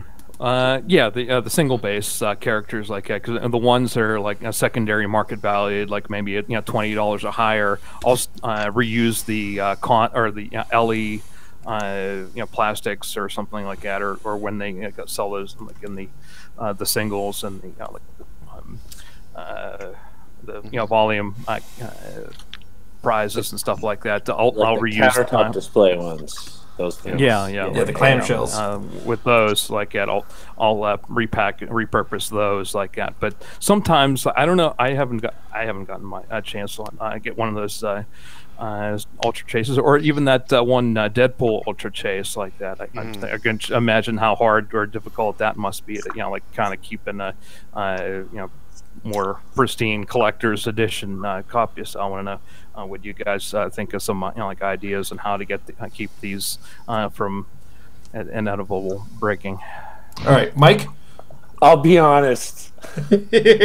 I'm much like Jay. When I get these things, I never think of them as like a secondary value. Like I never really think of the resale on them. I'm never looking at them. Like if I got one and I knew I was going to trade it away, then yeah, I would probably keep it in something safe because I know I'm not going to hold on to it. But yeah, I use these clear plastic tubs that are basically like shoebox size. You get them at Walmart for like $1.50, and whatever the set is, I put all the figures in there. And I'll be honest, if I pulled an Ultra Chase Captain Marvel, he would just go in that bin too, and he would just sit in the bin loose. So I'm probably a really bad person to ask because I don't live the collector side that way. Like I'm not bagging and boarding them per se. I like to have everything so I can build with it all, but I don't really worry about maintaining them that way, if that makes sense. Mm-hmm. All right, Tom, what about you? Well, I mean, as far as my own personal experience, I'm in the same situation as Mike. I use pretty much the same bins that Mike does. Mine are Canadian Tire brand, but I guess that's a pretty modest difference. And yeah, you get a bin for every set, and I throw everything in there. So I don't often try to keep things in super pristine form. That being said, every now and again there is something that I want to hold on to in a better position, especially when I get doubles or triples of a higher rarity figure that I know, even though I don't actively trade much, I know that other people are going to want, and will probably find a home, and I don't have any real desire to just kind of mess it up because I know that some people value that more than I do. So on the behalf of them, then sometimes what I'll do is I'll have just, well, like you said, the reusing the plastics from the LEs and the cons is good. I also find sometimes those are a little small for the larger super rare, especially the really fancy figures often are a bit big or shaped poorly for them. So as cheesy as this sounds, we have a wide variety of different Tupperwares around here, and they're not all in use. So I'll often use little Tupperware containers or Rubbermaid containers as a temporary storage because it's really just got to stay safe here in the house while I'm moving things around. If it's going to someone else, then I will eventually package it up and give it to them. Or if it's just being kept for posterity, then who cares if it stays in Tupperware? Or get a smaller plastic bin that can go inside of the larger one to specifically protect the more valuable figures. I remember I actually did do that with, I think it was an M10 Storm or Giant Size X-Men Storm. One of those storms was really just loved to fall apart. Her lightning bolts always fell out. I think it was actually GSX. I was going to say GSX one sounds like that one. Yeah, and I remember I got a dedicated little stout plastic storage thing. It was used for fishing tackle. I found it in the tackle section of a hardware store, but it was well suited to the size of about one Click, and I put it in there. So that's the best advice I have, is looking for those little container type things if you really want to be conscious of it. And oftentimes you can put 2 or 3 or 4 more finicky, more valuable pieces together inside of one of those, because they're not really running up against much. They're just kind of with each other, keep them safe. That's the best I can think of. Jay? If it's a boxed figure, I usually will keep the boxes and flatten them so they don't take up all the space. I like to keep a lot of the bubble wrap containers from what was it? AI had them, and other random figures just have bigger ones. Like I noticed the Destroyer Thors from Battle World just had really big these bubble wrap thingies, so those are good. True. The plastic gravity feed container things. That's right. Or I happen to have a really big one. Maybe I'll go grab it. But it came with the MODOK Deadpool from the factories, or not the factory set, from the Chase and Prime set from an open. So that can hold pretty much anything. Like for reference, I can hold the Angel from Angel Chase from Kenny X-Men in it. So wow, pretty big. That's a big piece. That's huge. I don't know. When I had a Unicorn Deadpool, I got a pretty big container with it. I don't know if that was also from the same factory set, but I had one of those at one point. And it was pretty big. So if you have random big ones that are not easy to find, they are useful. The bubble wrap's a good call. Like I always throw it out, but you're right. It really helps. I collected a box of it. Yeah, I have one or two from of Avengers those. Infinity. So this is actually like an Avengers Infinity booster, just full of the bubble wrap from the Avengers Infinity boosters. Good call. But ultimately, my figures mostly sit in a drawer. If I like Tom said, if I know it's going to go somewhere, I will find a suitable container. My con exclusives don't sit in their boxes; they actually come out of their boxes. Otherwise, I forget about them, and that means they're. I have a bunch of those empty boxes. I do keep the boxes for eventual resale when I'm done with them. And the cards get all bent in the box. I actually prefer them in the box. Where I was going to go with that is, remember the Doctor Strange and the Felix Faust boxes? Yeah. Those ones are ideal for something like an off-size figure, single-base figure. Very true. So I tend to use those ones because they had the extra space for the dice. And the plastic took up a bunch of space. Once you get that plastic out, the dice and the character aren't in there. You can put. I think you can fit the Unicorn Deadpool in that, though. I think he might be a little tall. I'm not sure. Maybe I should have never stomped all over that Faust I won. Yeah. The Faust box had a bunch of extra space for all the evil spirits that they contained inside. Yeah, exactly. That was still like the best stomping I've ever seen in my life. Felt pretty good though. I think that's where I developed my plantar fasciitis from. Just so you know, I think because that die came up on the yellow. He got shot. He shot you back on the way out. That's right. You know what? No, he rolled he rolled something, not the foot, so it's hard for you to make move actions. Totally. Move actions are capped at 3. Totally. There it is. All right, Michael. All right, let's moving along to strategies and stuff like that. So, how excited are you guys for the Venomverse power? Like at the I guess it's just like the Spider-Verse call in. Like you bring somebody else with the Spider-Man family keyword like that. But I love the anybody with Venom, the name Venom in it. Like I can be pulled next to you. So, how excited are you guys for that? Jay, where are you sitting on the excitement level of the Venomverse stuff? Casual, very, very, very much. Especially since there's at least one figure that also has will be useful in Spider-Verse to go along with that. Casual, I think we're only missing one Chase Dial. I don't see an immediate competitive potential in any of the figures that we have. They're all fun for sure, but not at the moment. So, not as much for the competitive. Okay, Tom? What we're really missing right now is some piece that creates pogs that have Venom in their name. Because I would be much happier if we had such a thing. I mean, I'm moderately excited. I think Jay said it well. What we've seen right now, doesn't necessarily suggest any of the pieces for immediate competitive play, although they're very solid. So they're the sorts of pieces that are good enough that if what you need is a good, solid, well-rounded piece, and sometimes you do, then they're absolutely viable. I'm always afraid to build around something like the Call and Help from the Venomverse because there's a 1/3 chance it won't work. So because you're not relying on it, that's why. Like I said, what I really want is either a really low-cost thing that includes the word Venom, or a bystander producer that says Venom, so that you can start to kind of spam that. That would be cool.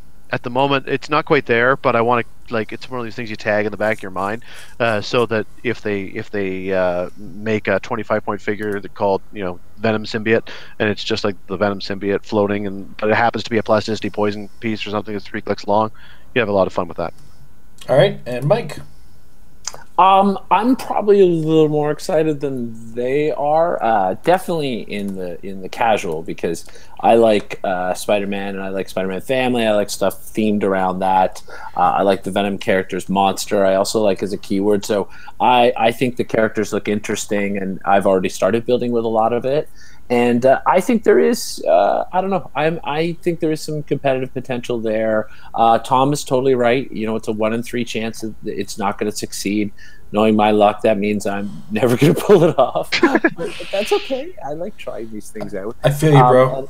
And I really like the Venom Spider-Man right now. He's a 75-point character who has the Call and the Help from the Venomverse trait, as well as he has Spider-Man Family keyword, which means he's eligible for Call and Help from the Spider-Verse. So I've already built a team with him on it that has other characters on it to both utilize both of those abilities potentially. So I'm kind of excited to try it. I think that, and any character that comes with traded shape change is good with me, because I may not be able to break away or attack very well, but I have rolled shape change rolls so many times to save my bacon. So any character with traded shape change, I'm totally in. I love the trades. I mean, that's the thing. That's such a selling point. Mm-hmm. Yeah, I'm definitely on that. There are combos that exist with them and neat things you can do, but I don't think those things win the game. And I'm probably going to try 1 or 2 teams up with them on a local level. And if they do that kind of stomping thing, then I'll put some extra work into it. But I don't feel like that be-all, end-all exists for them competitively. Though, like Tom said, if a POG producer with the name Venom, if Venom in their name, started to show up, or some way of getting a POG named Venom over there might be ideal. That would be pretty cool. I also I think that the other outside thing with the Call and Help from the Venomverse would be trying to pull people back. In order to pull people back, you'd have to be able to make an attack against an opposing character. So I'm trying to think of things like whether any of the map bonuses that might give you an opportunity to take a free attack from the other side of the map and then use it to pull somebody out of danger. That seems like it'd be fun to do. Yeah, also an option. Yeah, so ultimately, I think the consensus is we're not really super, but there's coolness to it. There's a coolness factor to it for sure. It's a great chase theme. Yeah, absolutely. All right, Mike. I'm just posting that team, one of the little teams I made on the Discord for people in the Patron Hangout, if they want to see what I'm fiddling with. Yeah, that was the one I think you said that to me, and we had most of this team kind of on the well, at least that combo of the Venom Spider and the Spider-Man. Yeah, it was something we were talking about on Metal Lab the other day. All right, Michael. It's early. Yeah. And another piece that I'm really getting excited, I kind of have my eye on right now. I know it's just that common with the Silver Sable, but of course I love my soldier teams. She's probably gonna have a position in that, and also I'm liking this trait with the hey, just give her any keyword you want. She joins the team. Yeah, and if she can be even Justice League if she wanted to. I like it. So you guys, what do you guys think of this trait? And do you think maybe it could be just sparsely is this kind of like a trial run type of thing, or can she be I don't know, if you could other pieces down the line in the future have something like this? Or all right. What do you think, Tom? I would love to see more of it. Even on Silver Sable, I'm really excited for it. I'm really excited for leadership for 50 points on any theme team. Leadership at Wildcard is a great combination to be able to throw into any team. I know that, you can always put Groot onto a team, but Groot is going to break theme. And leadership is really important at this point. It's not crucial, but a lot of teams, it makes an enormous difference to their effectiveness. And so when you get the ability to keep theme and add leadership on a team where otherwise that leadership is hard to come by, I think that I'm way into that. The wild card thing is a nice bonus. And other than that, I think that she's a decent little figure at 50 points. Good enough to be worth your while. I also enjoy Mastermind because it's very often, especially in the world of POG generating teams, it's often not that hard to have somebody of lower point standing nearby to slot that damage off of so that she can still act as an ID battery or whatever. So I think that as a piece in her own right, she's not a top tier piece yet, but I suspect that I will find lots of ways of putting her onto teams when I want that leadership, and it's never a bad thing to have an extra way of calling in. As for will we see it from others, I think it'd be great if we did. Mm-hmm. Mike? Yeah, I mean, Tom pretty much covers the bulk of it. Absolutely, any opportunity to throw leadership on a named theme team is huge.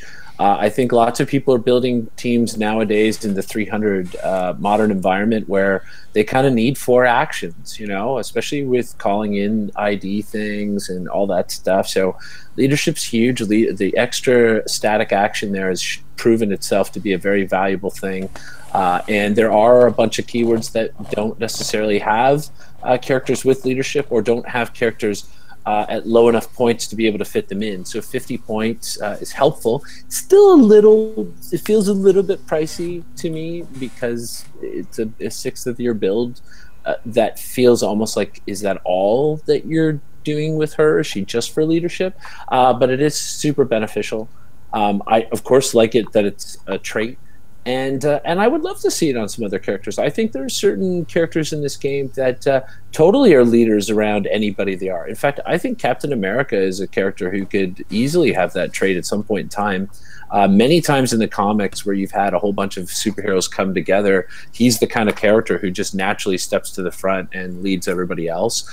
In fact, technically you could say that about Cyclops. I doubt they would ever do it because everybody is used to him being the leader of the X-Men. But there's been numerous times in the past where he has stepped forward and led other superheroes into battle, as it were. So I wouldn't mind seeing it on him. So yeah, it's cool. I like when WizKids, experiments and try some neat little things like this. Flavor. I think it'd be cool to see it as like in a future set as a theme of optional traits. Plus 5 points or plus 10 points to gain the trait that they gain a keyword at Force Construction, and throw it on to Spider-Man for all the Marvel team featuring Spider-Man, Deadpool because he's been on everything, Wolverine because he's been on everything, Doctor Strange because he always seems to show up and help out other people. And Tom is now designing the Marvel team-up set. It'd be awesome. What a great thing it would be. Jay, it's a good name for a set. Yeah, we need a Spider-Man with just a trait called that. That would be pretty important and pretty cool. Yeah, I mean, they never really stopped. Like, we had Eternity last year. We had all sorts of keyword stuff all the time, like in modern. Thanos Prime. Yeah. There's a lot of that sort of thing, and it's always fun when you can just do random Thanos and random Grey Ghost or whatever madness Tom has come up with this week. He will never work. Grey Ghost will never work like I want him to. That's too bad. He so looks like he should. Again, if they had given him something supportive on that lower point dial, if he had that perplex special damage power on the lower point version, 100% I would say get him on a team because he has a way of being useful. It's just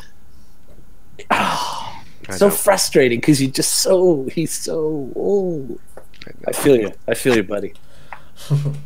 Yeah, it would.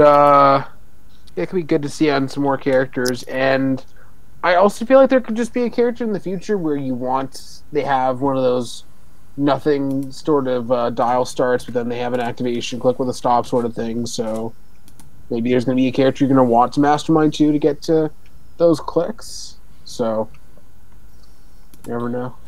I'm really hoping my prediction on the celebrity keyword for the WWE makes that gray ghost work. But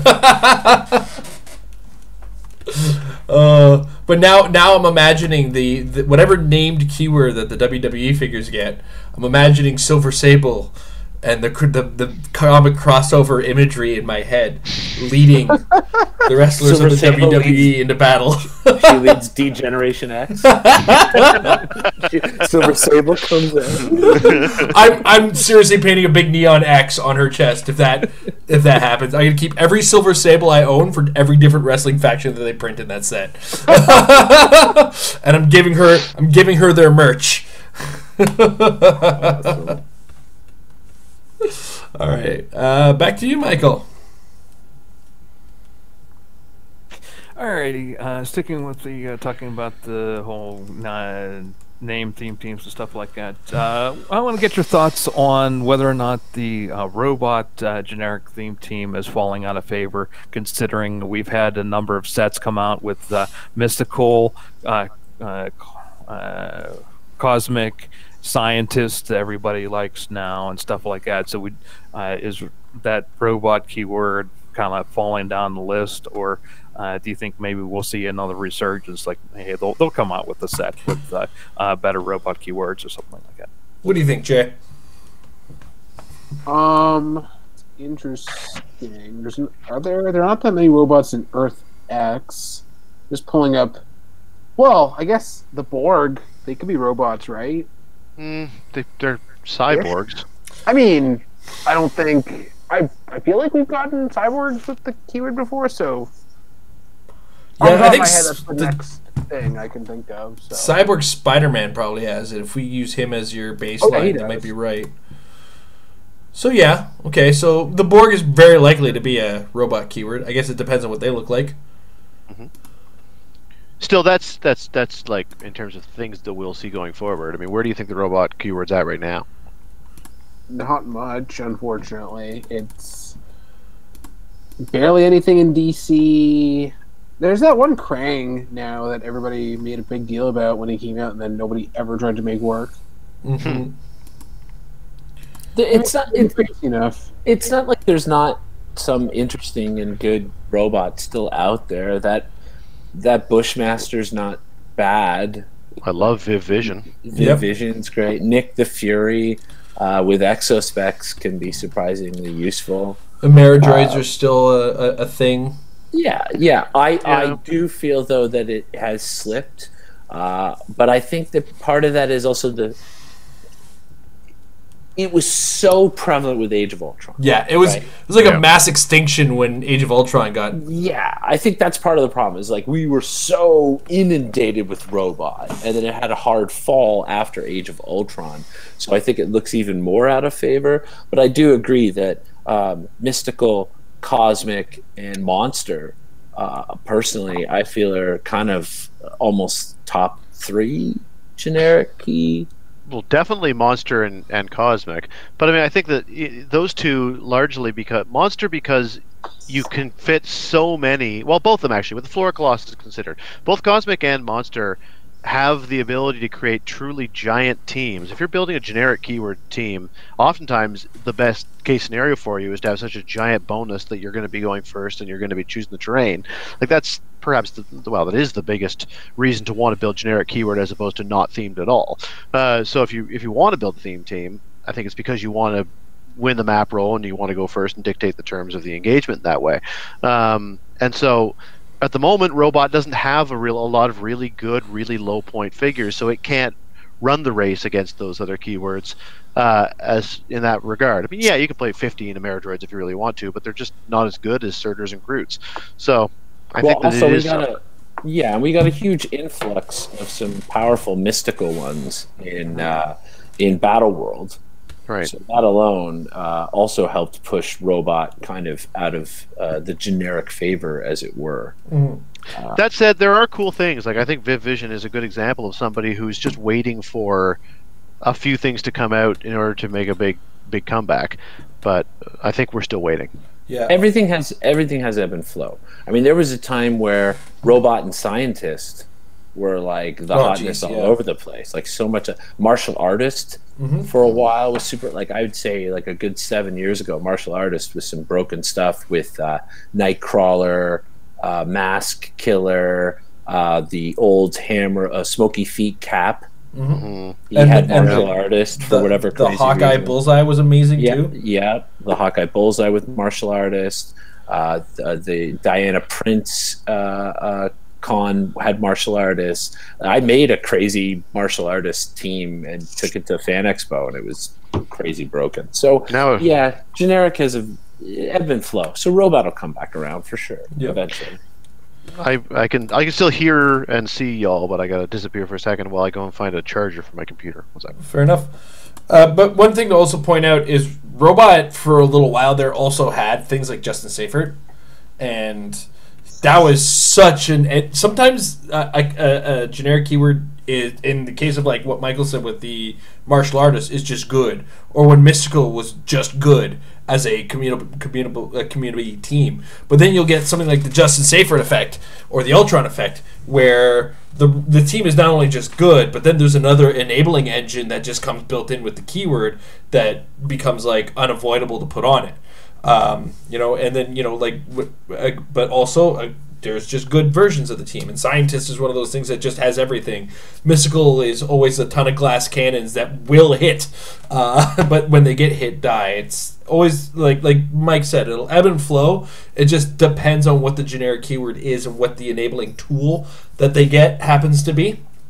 So just always keep an eye open. Don't force it, of course. If you find that you're not seeing anything necessarily working for the team, move on to the next idea, and this is when you catch that the keyword is good. I remember for a while the big enabling engine on Soldier was Jason of Sparta, or Spartoi rather. Was it Spartoi or Sparta? No, I think it was Sparta. Sparta, yeah, it's okay. actually Sparta. Yeah. Jason of Sparta. But he was able to carry an entire Soldier team in and say, now you can't attack me, and then the next turn they would just obliterate you. And that made Soldier and Warrior, that was an enabling engine. So keep an eye out for that, or keep an eye out for a character who carries a bunch of characters based on a keyword matching, and then that might make a keyword that character has really stand out, especially if it's a generic one. So like you have a person who can carry 8 characters, they can only carry if they match keywords, and one of those keywords is like Soldier.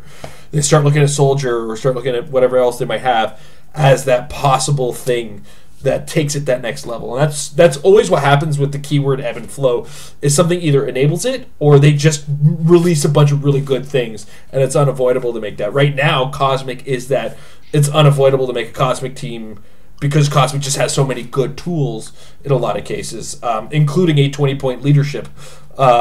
So I mean, these are all the factors that make these keywords stand out. And right now, Cosmic has just got that. We got that tool. It makes it good, and they don't even have to. It's not because they have an engine. It's because it's a really good collection of characters. All right, Michael.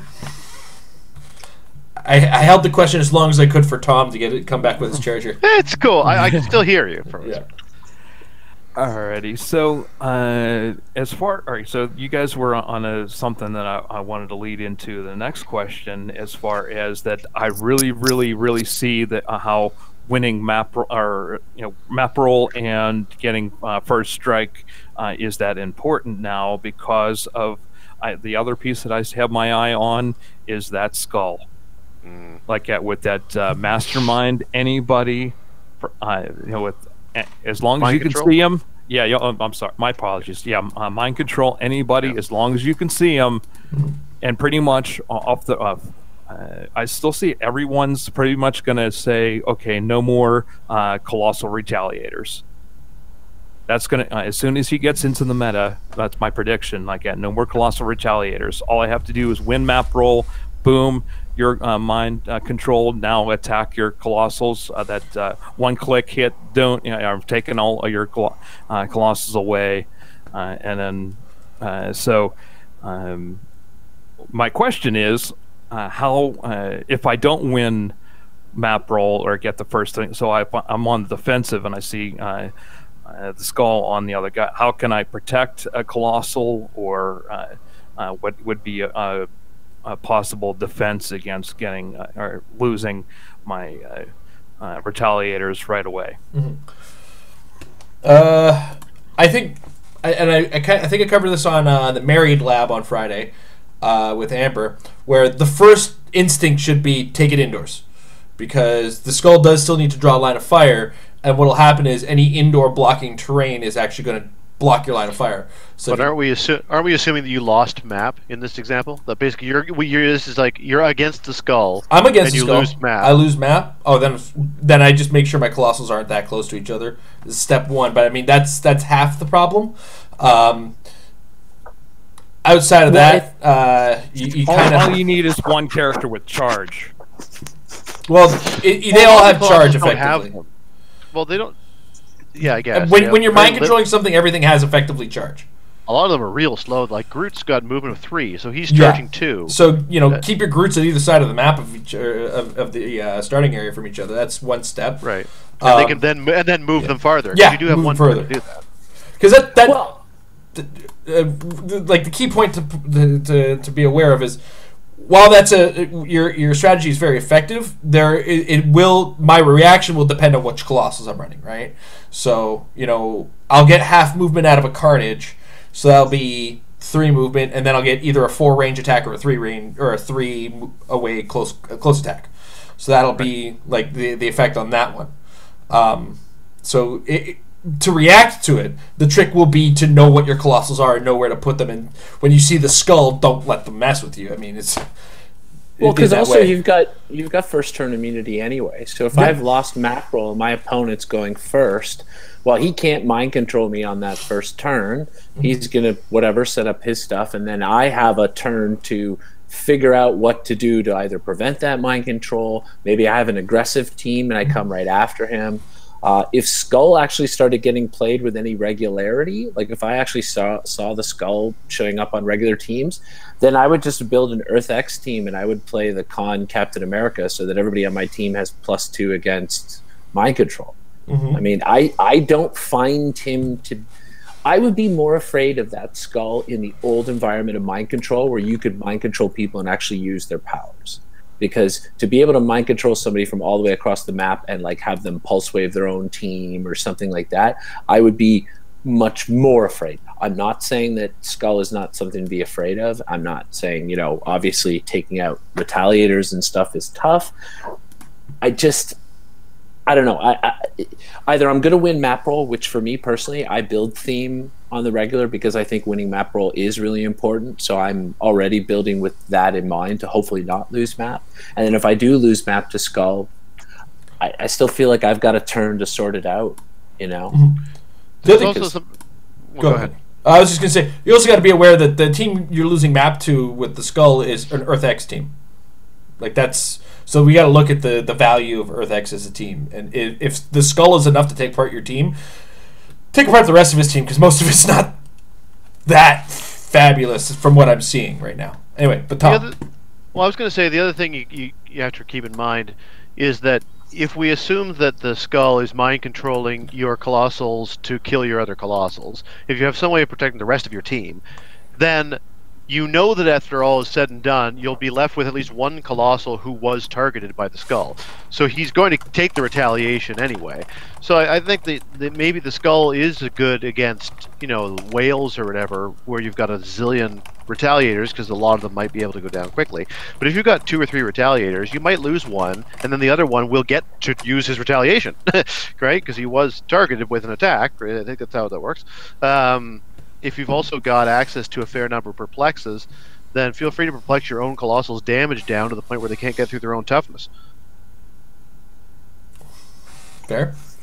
Jay, anything else you want to add? You're definitely wanting to position so that there's no good tank synergy with that mind control, because that was a thing people were talking about. Yep.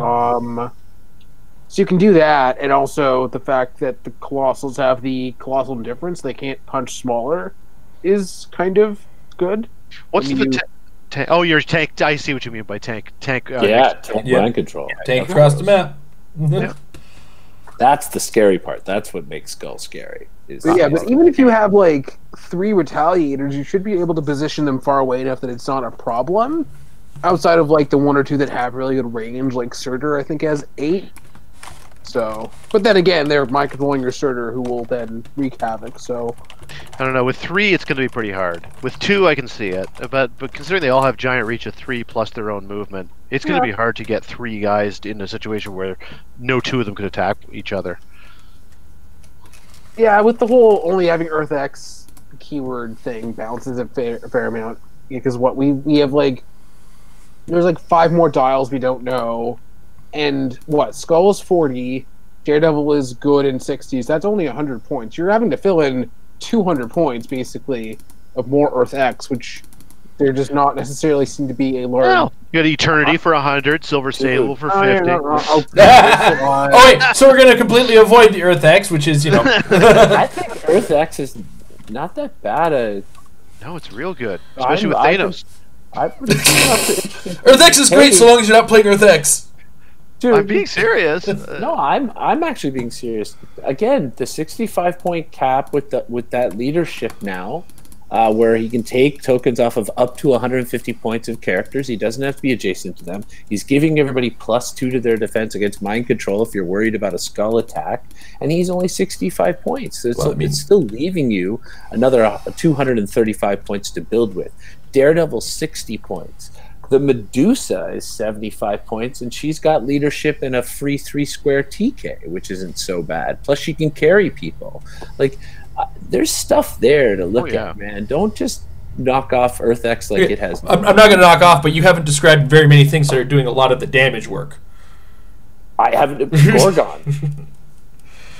There's my first one right there. Gorgon. Triton. There's 2.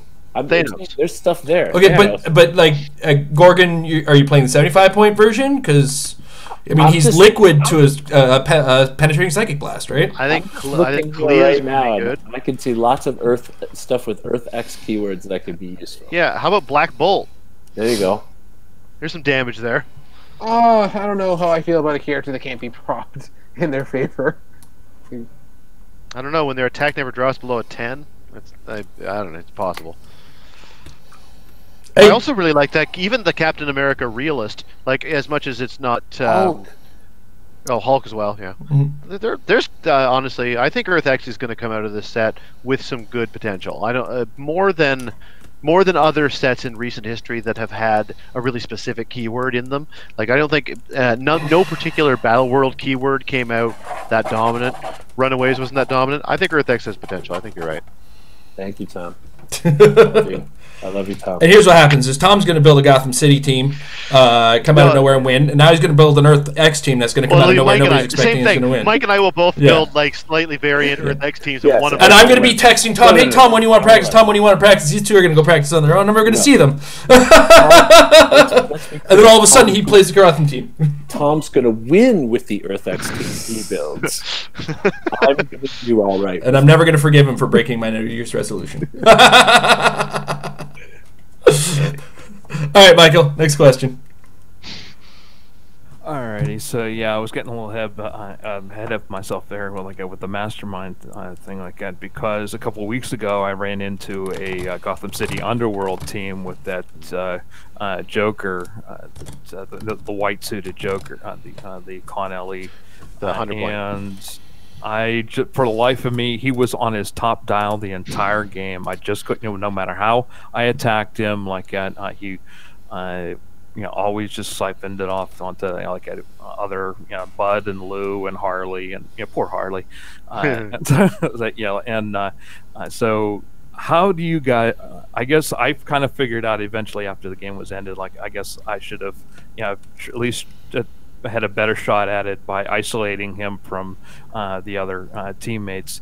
How do you approach isolating those masterminded key players and stuff like that?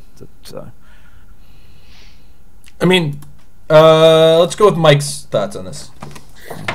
Well, it's a good question. There's a couple of different ways. One is sometimes Well, obviously it's based upon the team that you're building. If you've got a team that's got multiple attackers, then I try and take the strategy of really it's the overloading of the damage per se. Like if I know that this person's going to mastermind off, then I'm trying to basically kill off the things that they're able to mastermind to with multiple attacks in one turn. So I'm sort of setting up, I'm positioning, I'm like, okay, I want to get like 3 or 4 attacks now all in this one turn. So the sheer amount of damage that's happening, I'm getting rid of what they're masterminding off to and hopefully dealing some damage to them. That's a bit of a harder strategy to pull off, right? Because now you're trying to roll more dice and stuff like that. Ultimately, what you want to do is, I kind of try to almost force my opponent. My hope is that the person that's masterminding is also kind of their attacker. And I'm now trying to pull that person maybe closer to me and farther to me and make them feel like, okay, what's the right word? Like, here's a moment, bait one of my guys for them. You know what I mean? Like they want to come after me and I'm trying to pull that person just far enough away that I can then retaliate and they're too far away from their mastermind fodder. Much like you're saying, you got to isolate them. So you have to find ways of forcing them to not keep themselves in the position that they want to be.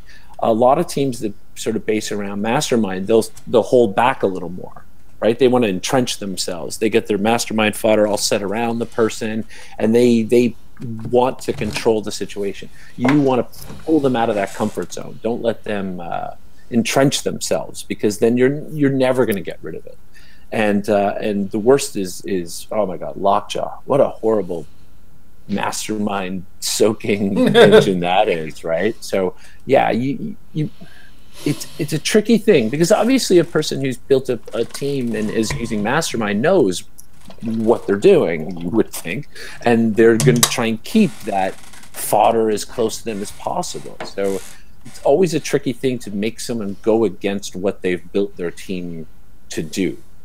But the best way to do it is you got to make them think that now is my moment to get the points I need to win this game, and then that makes them overextend, I guess is the best way to put it. All right. Hopefully that answers that. Jay, what do you think? The best way to get around mastermind is probably you want to get the tools, I guess you could say the low point incidental tools to work for you for that situation. Like if you want ID card options that do good things in general, but also specifically against mastermind or other damage passing, because there's enough of it that it's kind of a problem. Like we all know Star Fox is a thing, a lot of versions of the Joker, so you probably want to theoretically have, I mean, you should, I feel like these days if you're going to have a Prime on your team, it's going to be Brood X anyway, so then you just throw on the other Professor X from the same set, because can't mastermind mind control, get the fodder away. Exo specs for different options like Energy Explosion or Quake or Mind Control, kind of the same thing. What else is there? Even Jubilee has a decent little running shot Energy Explosion. So, yeah, just there's a lot of areas to cover that ground if there is relevant mastermind fodder that's in the last points you're adding onto your team, sort of thing. Yeah. Tom? Hey, I'm back. Yep. You're actually here twice. Yeah, I don't know what's happening with that other one. So ignore it. I got cut out there just as Jay started talking, so I didn't hear what he said. Did he say play the tank on every team you've ever done? That's my answer. Always play the tank is my favorite way of dealing with mastermind. Also, mind control is the natural enemy of mastermind. There's lots of sources of mind control. We've talked about several of them here. By all means, make them walk away from their allies. Otherwise, Force Blast works. TK can be used offensively in that way. Outwit is obviously kind of goes without saying. Pulse Wave goes without saying. So it's like I don't think you have to be super high tech. You just have to. I think you have to build your team with an awareness of the fact that you're going to need to deal with Mastermind, because it is viable again, and certain pieces make it more viable than others. So Precision Strike won't just do the auto kill that it used to be. So if you've got an Outwitter, you're off to a good start, but they need to be able to break stealth because some will have both. If you've got a Pulse Waver, that always helps. Otherwise, if you've got ways of repositioning your opponent, figure out there's a number of them, both on ID cards and on characters. Figure out which ones you can use and make sure that they are represented in some way on your balanced build. Otherwise, you're gonna have a hard time. A Mirror Droid's good for that too, actually. Yeah. Hey, were you near some of your mastermind fodder? Not anymore. You're not. Yeah, because Mirror Droid doesn't have to hit. Yep. No. Goes out there. And Just has to not crit miss. I feel like somebody poison and shredders. Stupid. Oh, shredders. I mean, shredders is a temporary fix because they're probably rotating in the next hit. But poison, I mean, we have exospecs now, so you can get poison. Pretty simple. Well, also, what's fun too, we found out the other day is Tri-Sentinel. When he walks through blocking, right? He afterwards deals penetrating. Well, that's not damage from an attack, so you can't mastermind that. Yep. So that was a fun way to get to kill Witch Queen. Mm-hmm. And Photon, I killed Chase Photon doing that. Yeah. And always remember that passive Force Blast knockback effect is always super useful. Because I believe Jay, correct me if I'm wrong. If I'm making an attack, they mastermind the damage. I use Force Blast to knock back. It's going to knock back the dude who's taking the damage now, right? Yeah, because they become the hit target. So now they're not next to my guy with mastermind. So, also a possibility. Yeah, that one Chase Cyclops could one-shot a Star Fox on his own for that reason. Mm-hmm. There's a lot of options. I think the crux of it is that there are lots of options, but if you haven't thought about them before you built your team, then you can get caught with your pants at your ankles. Yeah. So if you fear it, be ready for it. It's always that kind of advice to give. It's always one thing. It's like, how do I deal with it? Well, are you expecting it? And if you're expecting it, bring what you're expecting. These days, I would expect it. So much pick of power. Yeah. So much Morgan Le Fay. So much Joker. So much Morgan Le Fay. There is going to be. I suspect it's going to be. I feel like that's more of a local trend. I don't know. I don't hear. That's a Devon trend. You say that, and then I've been playing it too, Jay. I gotta say. Here's the thing. Know that, but that's local to us. But if a couple of the best players that I know of locally have jumped on that bandwagon, then I'm sure there are others out there. Yeah. I have faith that if we're not seeing it, it's partly because of the fact that right now we're having a giant meta exhale. Yeah. When we start to see more of these tournaments coming, then especially post rotation, I wouldn't be the least bit surprised. I mean, I'm not prognosticating, but I wouldn't be surprised. I think this feels like the golden age of meta to me right now. There's so much to build with. It's because there's too many sets in it right now. Yeah, we're not in our post-cut meta yet, which is the only time we get it is now at this point Worlds, I think, and it's gonna be Rock World Cup. As long as they keep it in June, which I'm okay with. I really want them to just stick with June, so that last month is the one where we're playing with all the sets from the year. I'm cool with that. I want that to stay.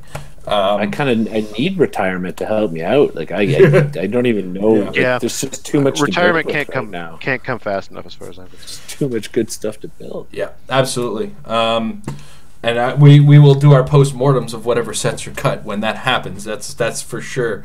And I'm sure we'll be singing beautiful songs about Joker's Wild.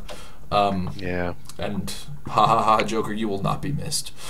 What do you feel like this year? Tom's like, but he was on my team. I didn't say it. Doesn't mean I like him. Oh yeah, haha, Joker can definitely go. I think he's still ridiculous. I mean, I played him. Tom's played him. He won a Worlds, and then he got nerfed, and he's still good. So yeah, but I feel like compared to other years, this year is a lot less. There's so much that I'm happy is going away. There's like a couple, Shredders and that Joker. Yes, and but that's pretty much it as far as the oh my god, I'm glad it's gone. Almost I'm just forgetting. I mean, because we don't know for sure about what if and stuff. So just disregarding that, I don't know. I guess Sam. I guess I'm pretty happy about that going on. Yeah, I'm happy about that going too. Yeah. I'm also real happy that Unimind's going. Oh. No, you're stuck with him for a little bit.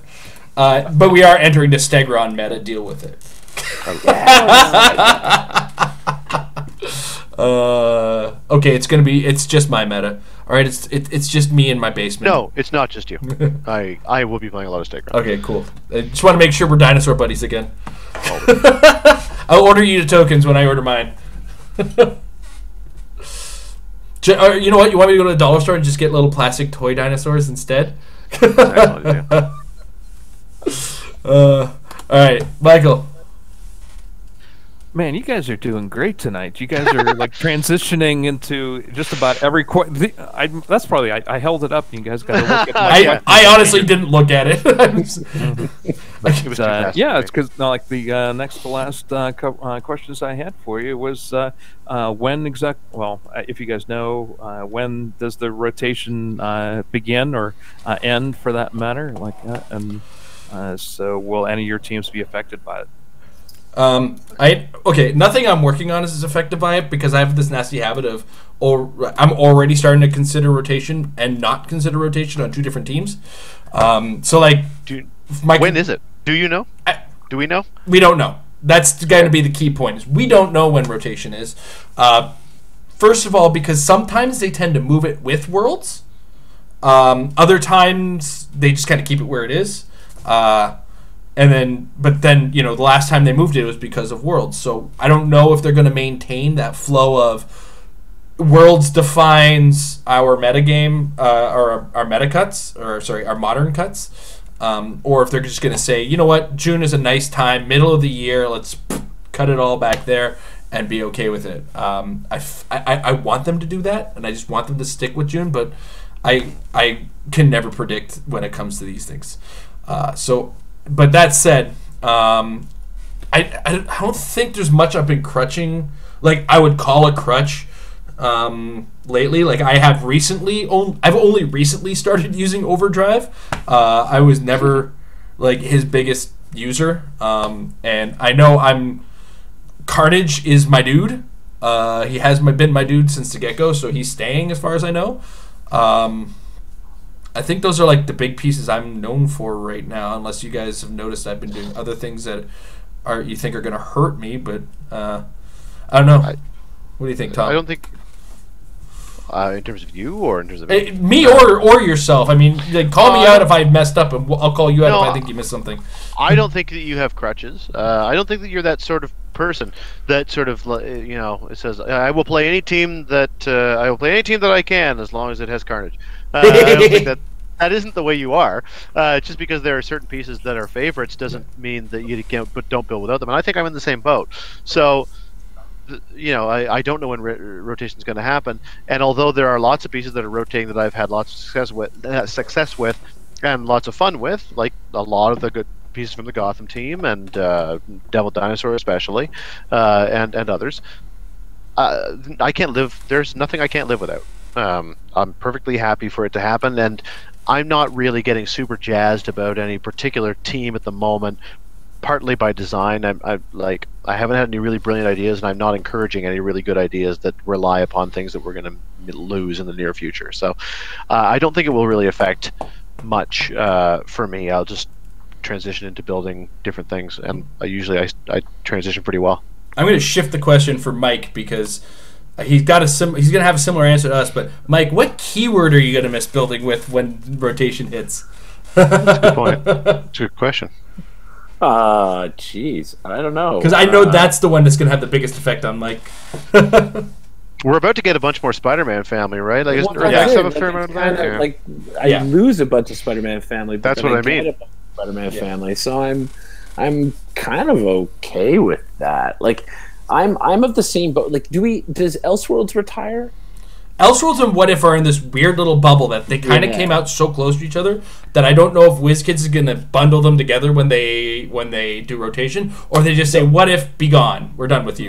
That would be the only question for me, whether I've been building a lot of teams like everybody else has been building a lot of teams, and I've been filling with some things, and the one that I've actually been most recently practicing with wouldn't be affected by rotation at all. However, with this new set coming, I did fiddle around with a Canadian-made mystical team, and I call it Canadian-made because there's an Al Jordan on it. Yeah. So that would be the only team that I'm fiddling with that potentially could be affected by rotation if Elseworlds rotates out. But other than that, it does affect me on the Spider-Man side because, yeah, I lose Superior Foes of Spider-Man, and there's a couple of figures from that I'm having fun still building with, especially that nice low point, 25-point Mary Jane, who's a nice little filler piece to fit on a Spider-Man team. So I would miss that, but much like those guys, I'm not locked to anything in terms of my competitive builds that's going to be retired out, so I'm not too stressed about it. What I find kind of funny is that because we don't exactly know what that cutoff is, I find that the thing that most affects me about this rotation is what I sort of jokingly call the Vicini effect after The Princess Bride, because it's not if Green Arrow cycles out, I'm okay to lose him personally, but what I don't like is how much more viable Unimind becomes, as if he needed it, and as a result, my team building has to be even more Unimind conscious than it already is, and so that's kind of hence the. It's not that I'm sorry to not be able to play Green Arrow, and it's not that I want to play Unimind, it's that I now have to play something else because Green Arrow's gone, because that I think is going to affect more Unimind, hence the Vicini effect. But you know what, that's my concern. Okay, we'll see. Jay? Side note, Tom, the second team I sent you was the one with the Al Jordan in it. I know. When I look at your text. So. Yeah, I did. It's good. It's fun, right? I do think it's good. There's a ton of numbers on We're going to get Mike on WhatsApp, too. Jay? I don't see Elseworlds retiring, so I'm not really worried about that. Yeah, I wouldn't mind What If retiring, just because there's nothing... Because... Peace Machine only saw play with Shredders, and they go anyway. So like, I don't think it matters. Thank you. And then no Goblin King will be good. Like, I feel that it's more likely that they just let Elseworlds go because it is kind of tied, or well, because What If and Elseworlds are kind of tied, but they're also two different universes. I don't know that'll actually affect their decision making. I feel like if one goes, the other goes. They were the 15th anniversary sets. But how relevant is Goblin King in the world of Exo Specs? So, I mean, he's relevant with them. Have you tried Exo Specs on a Goblin King? It's a lot of fun. It's magical, even. It is. It's magically delicious. It's all a question of Green Arrow for me. Yeah, Exo Specs is about to become the Frank's Red Hot of this game. I put that. Sorry, what were you saying, Jay? As far as it goes for my own personal play, a little, because like I have trouble not playing Ha Joker just because he's so ridiculously efficient and also works with enough different teams. So that's good. That's helpful to get a lot of play for me. But other than that. I also played Ironheart. I have not played the Joker's Wild Green Lantern because Mystical hasn't really been a thing for me. But that's pretty much it outside of just like the Gotham team and whatnot. So this is overall, I feel like it's not quite we're losing zero things that everybody hates, but there's enough that it's a positive overall. And I just don't feel like there's anything lost really. So there are several things that I hate that I'm happy to see go. Shredders, Hawkeye. God, I'm so glad that go. Overdrive. Oh, thank you. I'm just saying that. Yeah, that's the thing. But also, as far as retirements, there have been retirements where it's like, oh my god, like thank God. This thing is gone. That'll be next year. Goodbye, Unimind. Yeah. Next year's. I will not miss that guy. That guy's effect on this game has been, like even though he doesn't dominate right now, he's still there. He's still a presence. And while he was there, like Tom is still reacting to the last casual game there he got to go to. That was funny. Where dude brought the Unimind. Oh my god. 400 points straight up Unimind. That was funny. Oh my well, god. Hey, you know, I got him to a stop click. He's new. He's new to the game, and you know, he obviously went out and spent a whole ton of money. Like, you know, play your Unimind. That's it. It's tough. It's always tough to play Unimind. It's like a new player. You want him to have fun. You want him to enjoy it. But when you're, you know, You're getting slapped around. It's like a pickup game of basketball, and the guy's older brother plays for the NBA, and he brought him along, and he's just dunking on you like all afternoon. You're like, how am I having a good time right now? Is it not one of those cases where he's like, he didn't know Uncle Michael got paid $1 million to play for the NBA? I don't know who this guy is. So I'm. Yeah. The metaphor is getting a bit strained, but anyway. Yeah. Speaking of strained metaphors, I don't know. I actually kind of wanted to get us away from the conversation. Move on to Michael. Alrighty, guys. So, did I cover everything around here? Okay. Yeah. So, this one's going to be, like, I guess, talking about your unboxing, Jason. What do you like about doing your unboxing videos? What do you like best about it? Do you try and achieve those goals during it, like, or are you just kind of like, okay, turn on the camera and go, all right, this is what we have? Look, my excitement on those videos is genuine, and that's one of those things that's hard to express on the camera sometimes, or that doesn't translate well. I've heard people accuse me of not being genuine about my excitement, but I do get really pumped for these figures. And you saw it when I pulled Stegron. I'm like one of 3 people in the world who knows who he is as a comic book character, and I was super hyped that he worked like the other dinosaur that we're about to lose in the game. So, well, I mean, he didn't work exactly like it, but he works in a similar manner and close enough. All right, he makes dinosaurs. He is a dinosaur. But that said, like, I really enjoy doing the unboxings. I really enjoy having a relationship with WizKids where we get that back and forth with them and say, hey, we're really looking forward to this set. Can we get the unboxing? I am like, and just the genuine excitement of seeing new stuff. Actually, I think if anything makes it particularly hard, there's a level of surprise that I lose from a lot of the spoilers, but at the same time, that would be greedy on my part to expect to not have spoilers before we get a chance to do it. We wait until Scott's done. That's kind of our rule. We got in trouble for it once, and we're never going to do it again. Because we got it like a day before Scott was going to release his last video, then we released a bunch of stuff, and we didn't have that rule standing. So, anyway, that said, we have to wait till Scott's done. So when Scott's done, then we can do our video, but, there's often enough difference between the 2 bricks. This time around, our bricks were very similar, which, right down to the fact that we both got an Ultra Chase. We had different primes, otherwise very similar.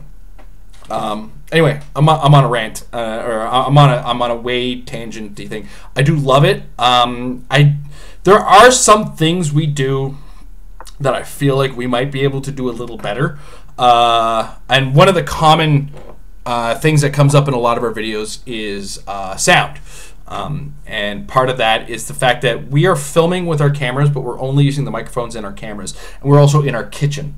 Whereas when I'm filming here, I'm actually using a different mic. We have a Blue Snowball, which I use to do this particular video. Of course, what we would have to do is we'd have to digitally record with my laptop at the thing and then do all the alignments and everything like that. It's a step that I haven't been taking, and I probably should be taking, and that's one of my big regrets right now, is like I haven't been doing that, and I really should be doing that. But the fact that we do our unboxing to get our first look at the figures, and then that second look that we give where I go piece by piece and I get to look at those figures. I am doing a cold read off in those times, so I will miss certain things. Like I missed on the Hydra that each one does a different stat effect, but when I'm doing that, I'm trying to speed up the thing by not rereading traits, which that can get a little obnoxious. I'm also doing that late at night, so I wish I could kind of schedule that a little better, just so that we do feel a little rushed when we're doing this, but it's that matter of we want to get it out, we want to get the content out, we want to get the information out and shared, and I feel like I just need to be a better rater as far as doing my piece by piece, and having a better cold read on the cards, because the other thing too is often I look at those characters, I look at them in a bubble, but when I say it's good and sealed, I don't know what the other 9 packs that figure looks like in sealed, and that's kind of one of those things. I want people to understand that sometimes I'm going to say, hey, this figure doesn't look that competitive, but then finds itself on a competitive team. this is like a prediction based on minimal information on a cold read of a card, and sometimes I even read it wrong. So, I mean, ultimately, that's my overall opinion on like how I feel like we're doing on it, and our relationship with WizKids is great, and I'm really excited when that box comes in. It's often even hilarious when we'll email them, and the next day it's like, hey, are we still on the list? And then the next day the box comes in. And I mean, it's not stopping me from buying figures at all. I still buy a case every time a set comes out. So I think I've over-answered the question, to be honest. But yeah, I just, if there's one thing I wish I could do a little better, it would be to include my my fellow Metal Labbers in the process as well, because I'm sure they would really enjoy getting a brick to for all of us to enjoy, and to kind of take that Metal Lab approach and have all of our heads bonked together on it. So, hey, WizKids, if you're watching, I wouldn't mind doing 2 unboxing videos for you.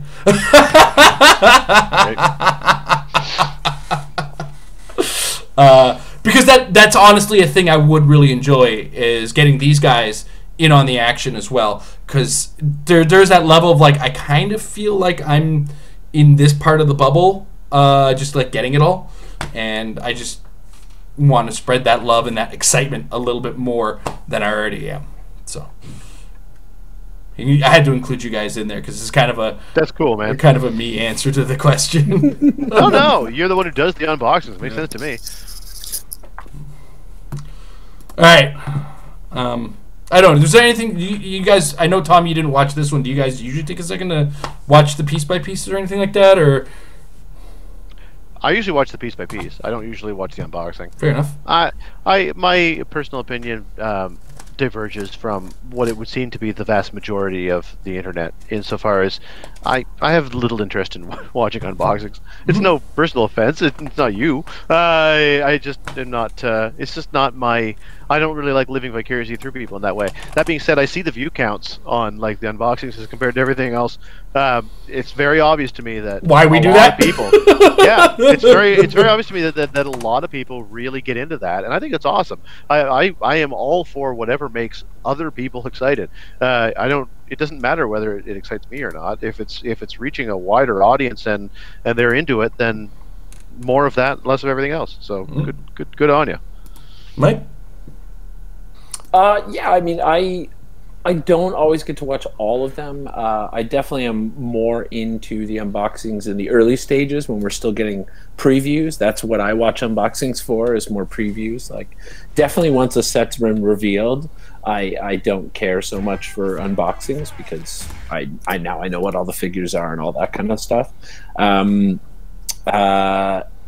There's like a second part to that question that my brain just totally shut off. Well, the piece by piece. Do you watch the piece? Because that's more analysis and thoughts on the pieces as opposed to just here they are. I more often go back into the piece by piece because I'm more interested in catching the nuances, especially your recent one with the rare Spider-Man. I was very interested in seeing the rare Spider-Man and taking the time and checking him out up close.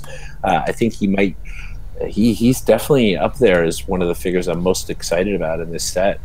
It's been a while since I've been so excited for a Spider-Man. So he just feels like Spider-Man. He's super cool. What a thing. He does. He.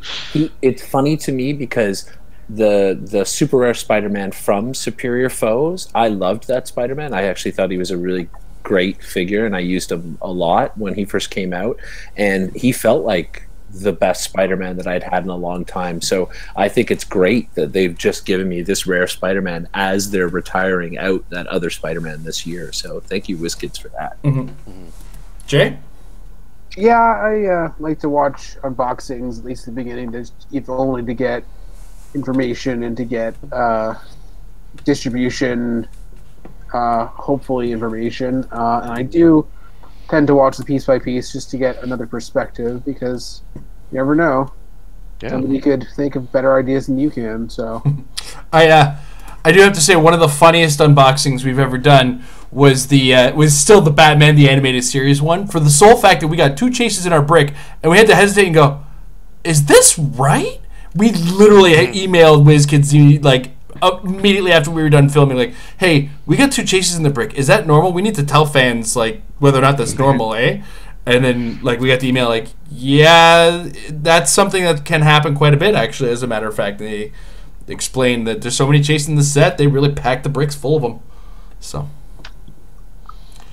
Cool. All right. Michael?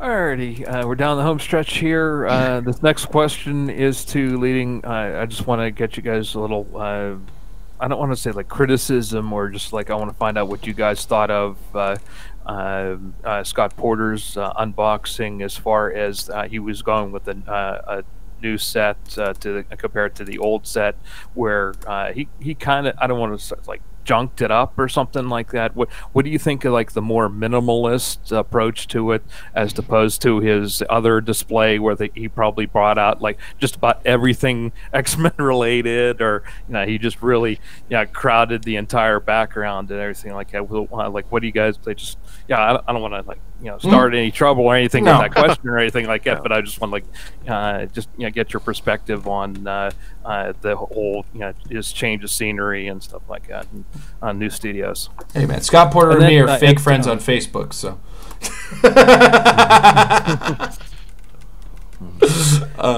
sorry, but you sound like you had a continuation there. Yeah. I just want to drop in one last thought there too. Is that with me coming from a broadcasting perspective, his headset that he was wearing, that is a ultra expensive headset. Like, I happen to know how much those that's high production headsets, so they must be really doing well over there. So, all right. Jay, I think you spent a little bit more time watching the unboxing than I did. So what did you think of his presentation overall? It was really good. He was able to get all the information out there better, and maybe that helped him talk a little more, which was kind of cool because he seemed. I mean, he was really into it. Like, he had the huge omnibus. He had the whole interview with the author, which I watched. It was really good, but as the fact that he was able to get such clear, good images of the set was just kind of one of the more important parts, and it's an improvement, so that was really good. So, all right, Mike, did you watch much of it, or? Yeah. No, I watched all 5 days of it. I usually watch the Scott Porter videos again because I want to see the figures first when they first come out and start to get my brain around it. Funnily enough, speaking as a person who works in props and sets, I like it better that he minimized the tchotchke and the swag because that is less important to me in those videos than the production value and the way he was showing the cards and the dials and so forth this time. I think these were some of the best videos he's done yet. With his setup, with the dedicated card camera, especially because one of the problems that happened for Scott, I think, a lot in the past when he was holding the cards up to the front and flipping, he can't really see how he's lined up, and people were pausing. He laid out a nice template for himself, and each time the card went out of the camera, he knew for sure he was hitting its mark, and it gave people a much better chance to get those nice screenshots and to be able to see everything. I think Scott's only gotten better over the years with the videos. I think they're great, and definitely I'm very happy to see that he's now taken it to this next level. It's much more crisp, much more streamlined. I appreciated it. Tom, did you watch any of Scott's videos, or?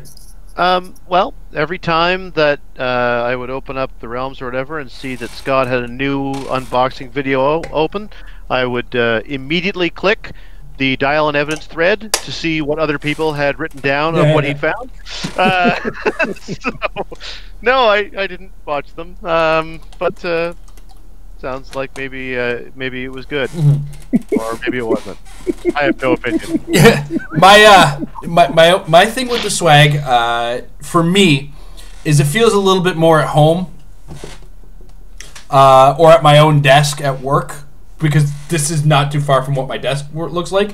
I mean, not the Sailor Moon ones, I'd get left out of the office, but I've got my own set of pops and amiibos at my desk at work, so it kind of feels, it had that like samey feel for me, where I felt like I was at home, basically. But I ultimately, I don't disagree with people who are better skilled at this or smarter than me at this. So if there's something to this, that's cool. And ultimately, I did enjoy his. I watched the first video, but I didn't. I was distracted by so many things at work. I usually watch these at work or have them on at work and kind of look at the figure that he's looking at and listen to him talk, because my YouTube watching for the most part is at work and on a second screen where it's kind of just background noise for me. But I did like the fact that he went card by card, figure by figure as he went, and really kind of absorbed everything and let everybody else absorb everything a little bit more. Because for the most part, his was it was not as focused on the characters and the previewing of the entirety. He did his best, kind of pointing it at a phone camera originally.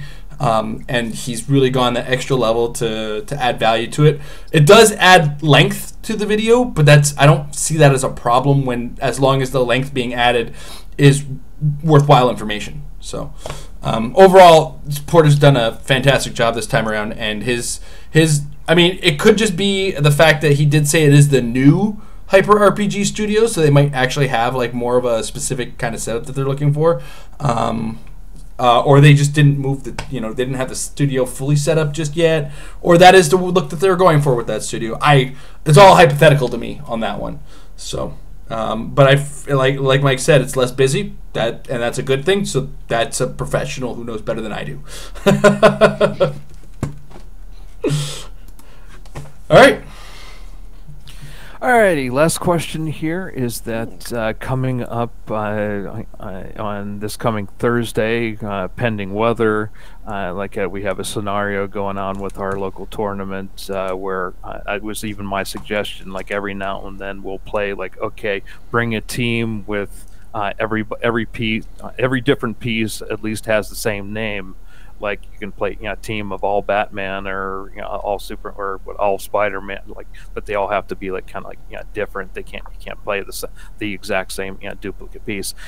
And so I'm thinking of either a Janet team or a Joker team. What do you think would be the better shot? I guess to pick from the pool is there more better pieces in a Janet team, or is there better? And keep in mind, I do not have the haha Joker, so that's probably not going to be a part of my build like that. So I vote for the Janet team. The Joker team will not have too many people with enough damage output for my personal taste. There are a few Jokers, but they tend to be so expensive at that point that you don't have that much team left. If you don't have haha Joker, there are other good Jokers, but I like Team Janet. I think you got a ton of options for that, especially if it's golden. Mike? I think I'm just leaning towards Team Janet because it would be more interesting to me. Really, I feel like I've seen Joker so many times and everything. So, yeah, make it a little more interesting. Well, there's good ones. Like if you go back to Chaos War, there was a great Wasp in that. Sure. No, there's lots of great Wasps over there. Even the shifting focus or whatever identity ones, they're useful. There's lots of interesting Wasps. True. I think it would be more fun. I just think it would be much more interesting. Plus, you've got more mobility when you think about it, because pretty much they're all going to be flyers. Or colossals. You've got your choice of those giant girls, and again, there's your damage output. And I love the title character. Flyers and colossals will be a lot more mobile for you. Yeah. Jay? It's hard to argue with that, considering, just the pure Jokers are going to have no carrying, nothing like that. So, yeah. They most certainly will be masterminding to each other, though. Unless the only caveat I would say to that is if you're including Lex Joker duo. Oh. In that pile of Joker options, because that's a pretty juicy piece at 200 points, right? Yeah. And with Underworld, he could be carrying people theoretically. Mm-hmm. Oh yeah, that is a factor. I think for me, I would personally, and I'm going to be that weirdo who says I would go with the Joker myself for just pure variety, because I mean, Joker from set 1 has been included in just about every DC set in some way, shape, or form. I think there's maybe been 1 or 2 where they didn't have. There's been a couple. Let's not say he's been in every single DC set, but there's a lot of Jokers in HeroClix. And I think if 6 people bring Joker teams, you're gonna get 6 different teams still across Golden Age. And I really hope for your sake that that's what they're planning for this. Yeah, Joker, my apologies. I apologize. Yeah, I should have mentioned that in the question. That it is Golden Age. It was a pretty safe assumption to make, but I've got Jokers all the way far back as Hypertime, Legacy, Icons, Justice League. He's in so many sets. There's so many of them. I don't feel like there's enough. There's quite a few Wasps. Don't get me wrong. And like you said, there's a lot of really good Wasps. There's I also have. I think it's the. There's one Joker specifically that. Jokers always have dials that are all over the place, but there was one, and I think it was Legacy, that was so absolutely bonkers, all over the place, nuts. That That one was really weird. It was the Legacy one where, you wouldn't get a flow of dial as much as you'd get a, wait, this click does what now? Out of it. And a lot of it is positive and negative. Why does he have 7 attack with energy explosion? What? Why does he have 11 attack with poison? Why does he have 12 attack and 4 damage with 13 defense? I'm actually looking at the veteran right now. That's why where all of these dials are coming from. I think that's a wacky Joker. I love that Joker myself. And there's so much absolute bonkersness to it, but of course, like these guys said, a lot of people they'd probably prefer the Wasp because the Joker just feels like something we've seen enough before, and I understand that mentality as well. So, but if it was me to pick between the two myself, I would go with the Jokers, but I'd go as weird and out there as possible, with maybe 1 or 2 of the more recent ones to include. Yeah, and I was also thinking technically that Veronica Steeplechase Joker from the whatever those ones technically it says the name the Joker so it's I think that kind of would be kind of interesting to play with. It's just a fun little scenario type of. Yeah. I want to run it past you guys to get your opinion on whether or not. Which one I should prepare for. So, all right, that is all my questions for tonight. Hopefully I didn't go too long and everything like that. But we hit a little close to Tom's limit, but other than that, I think we're pretty good. Yeah, we're here. Yeah.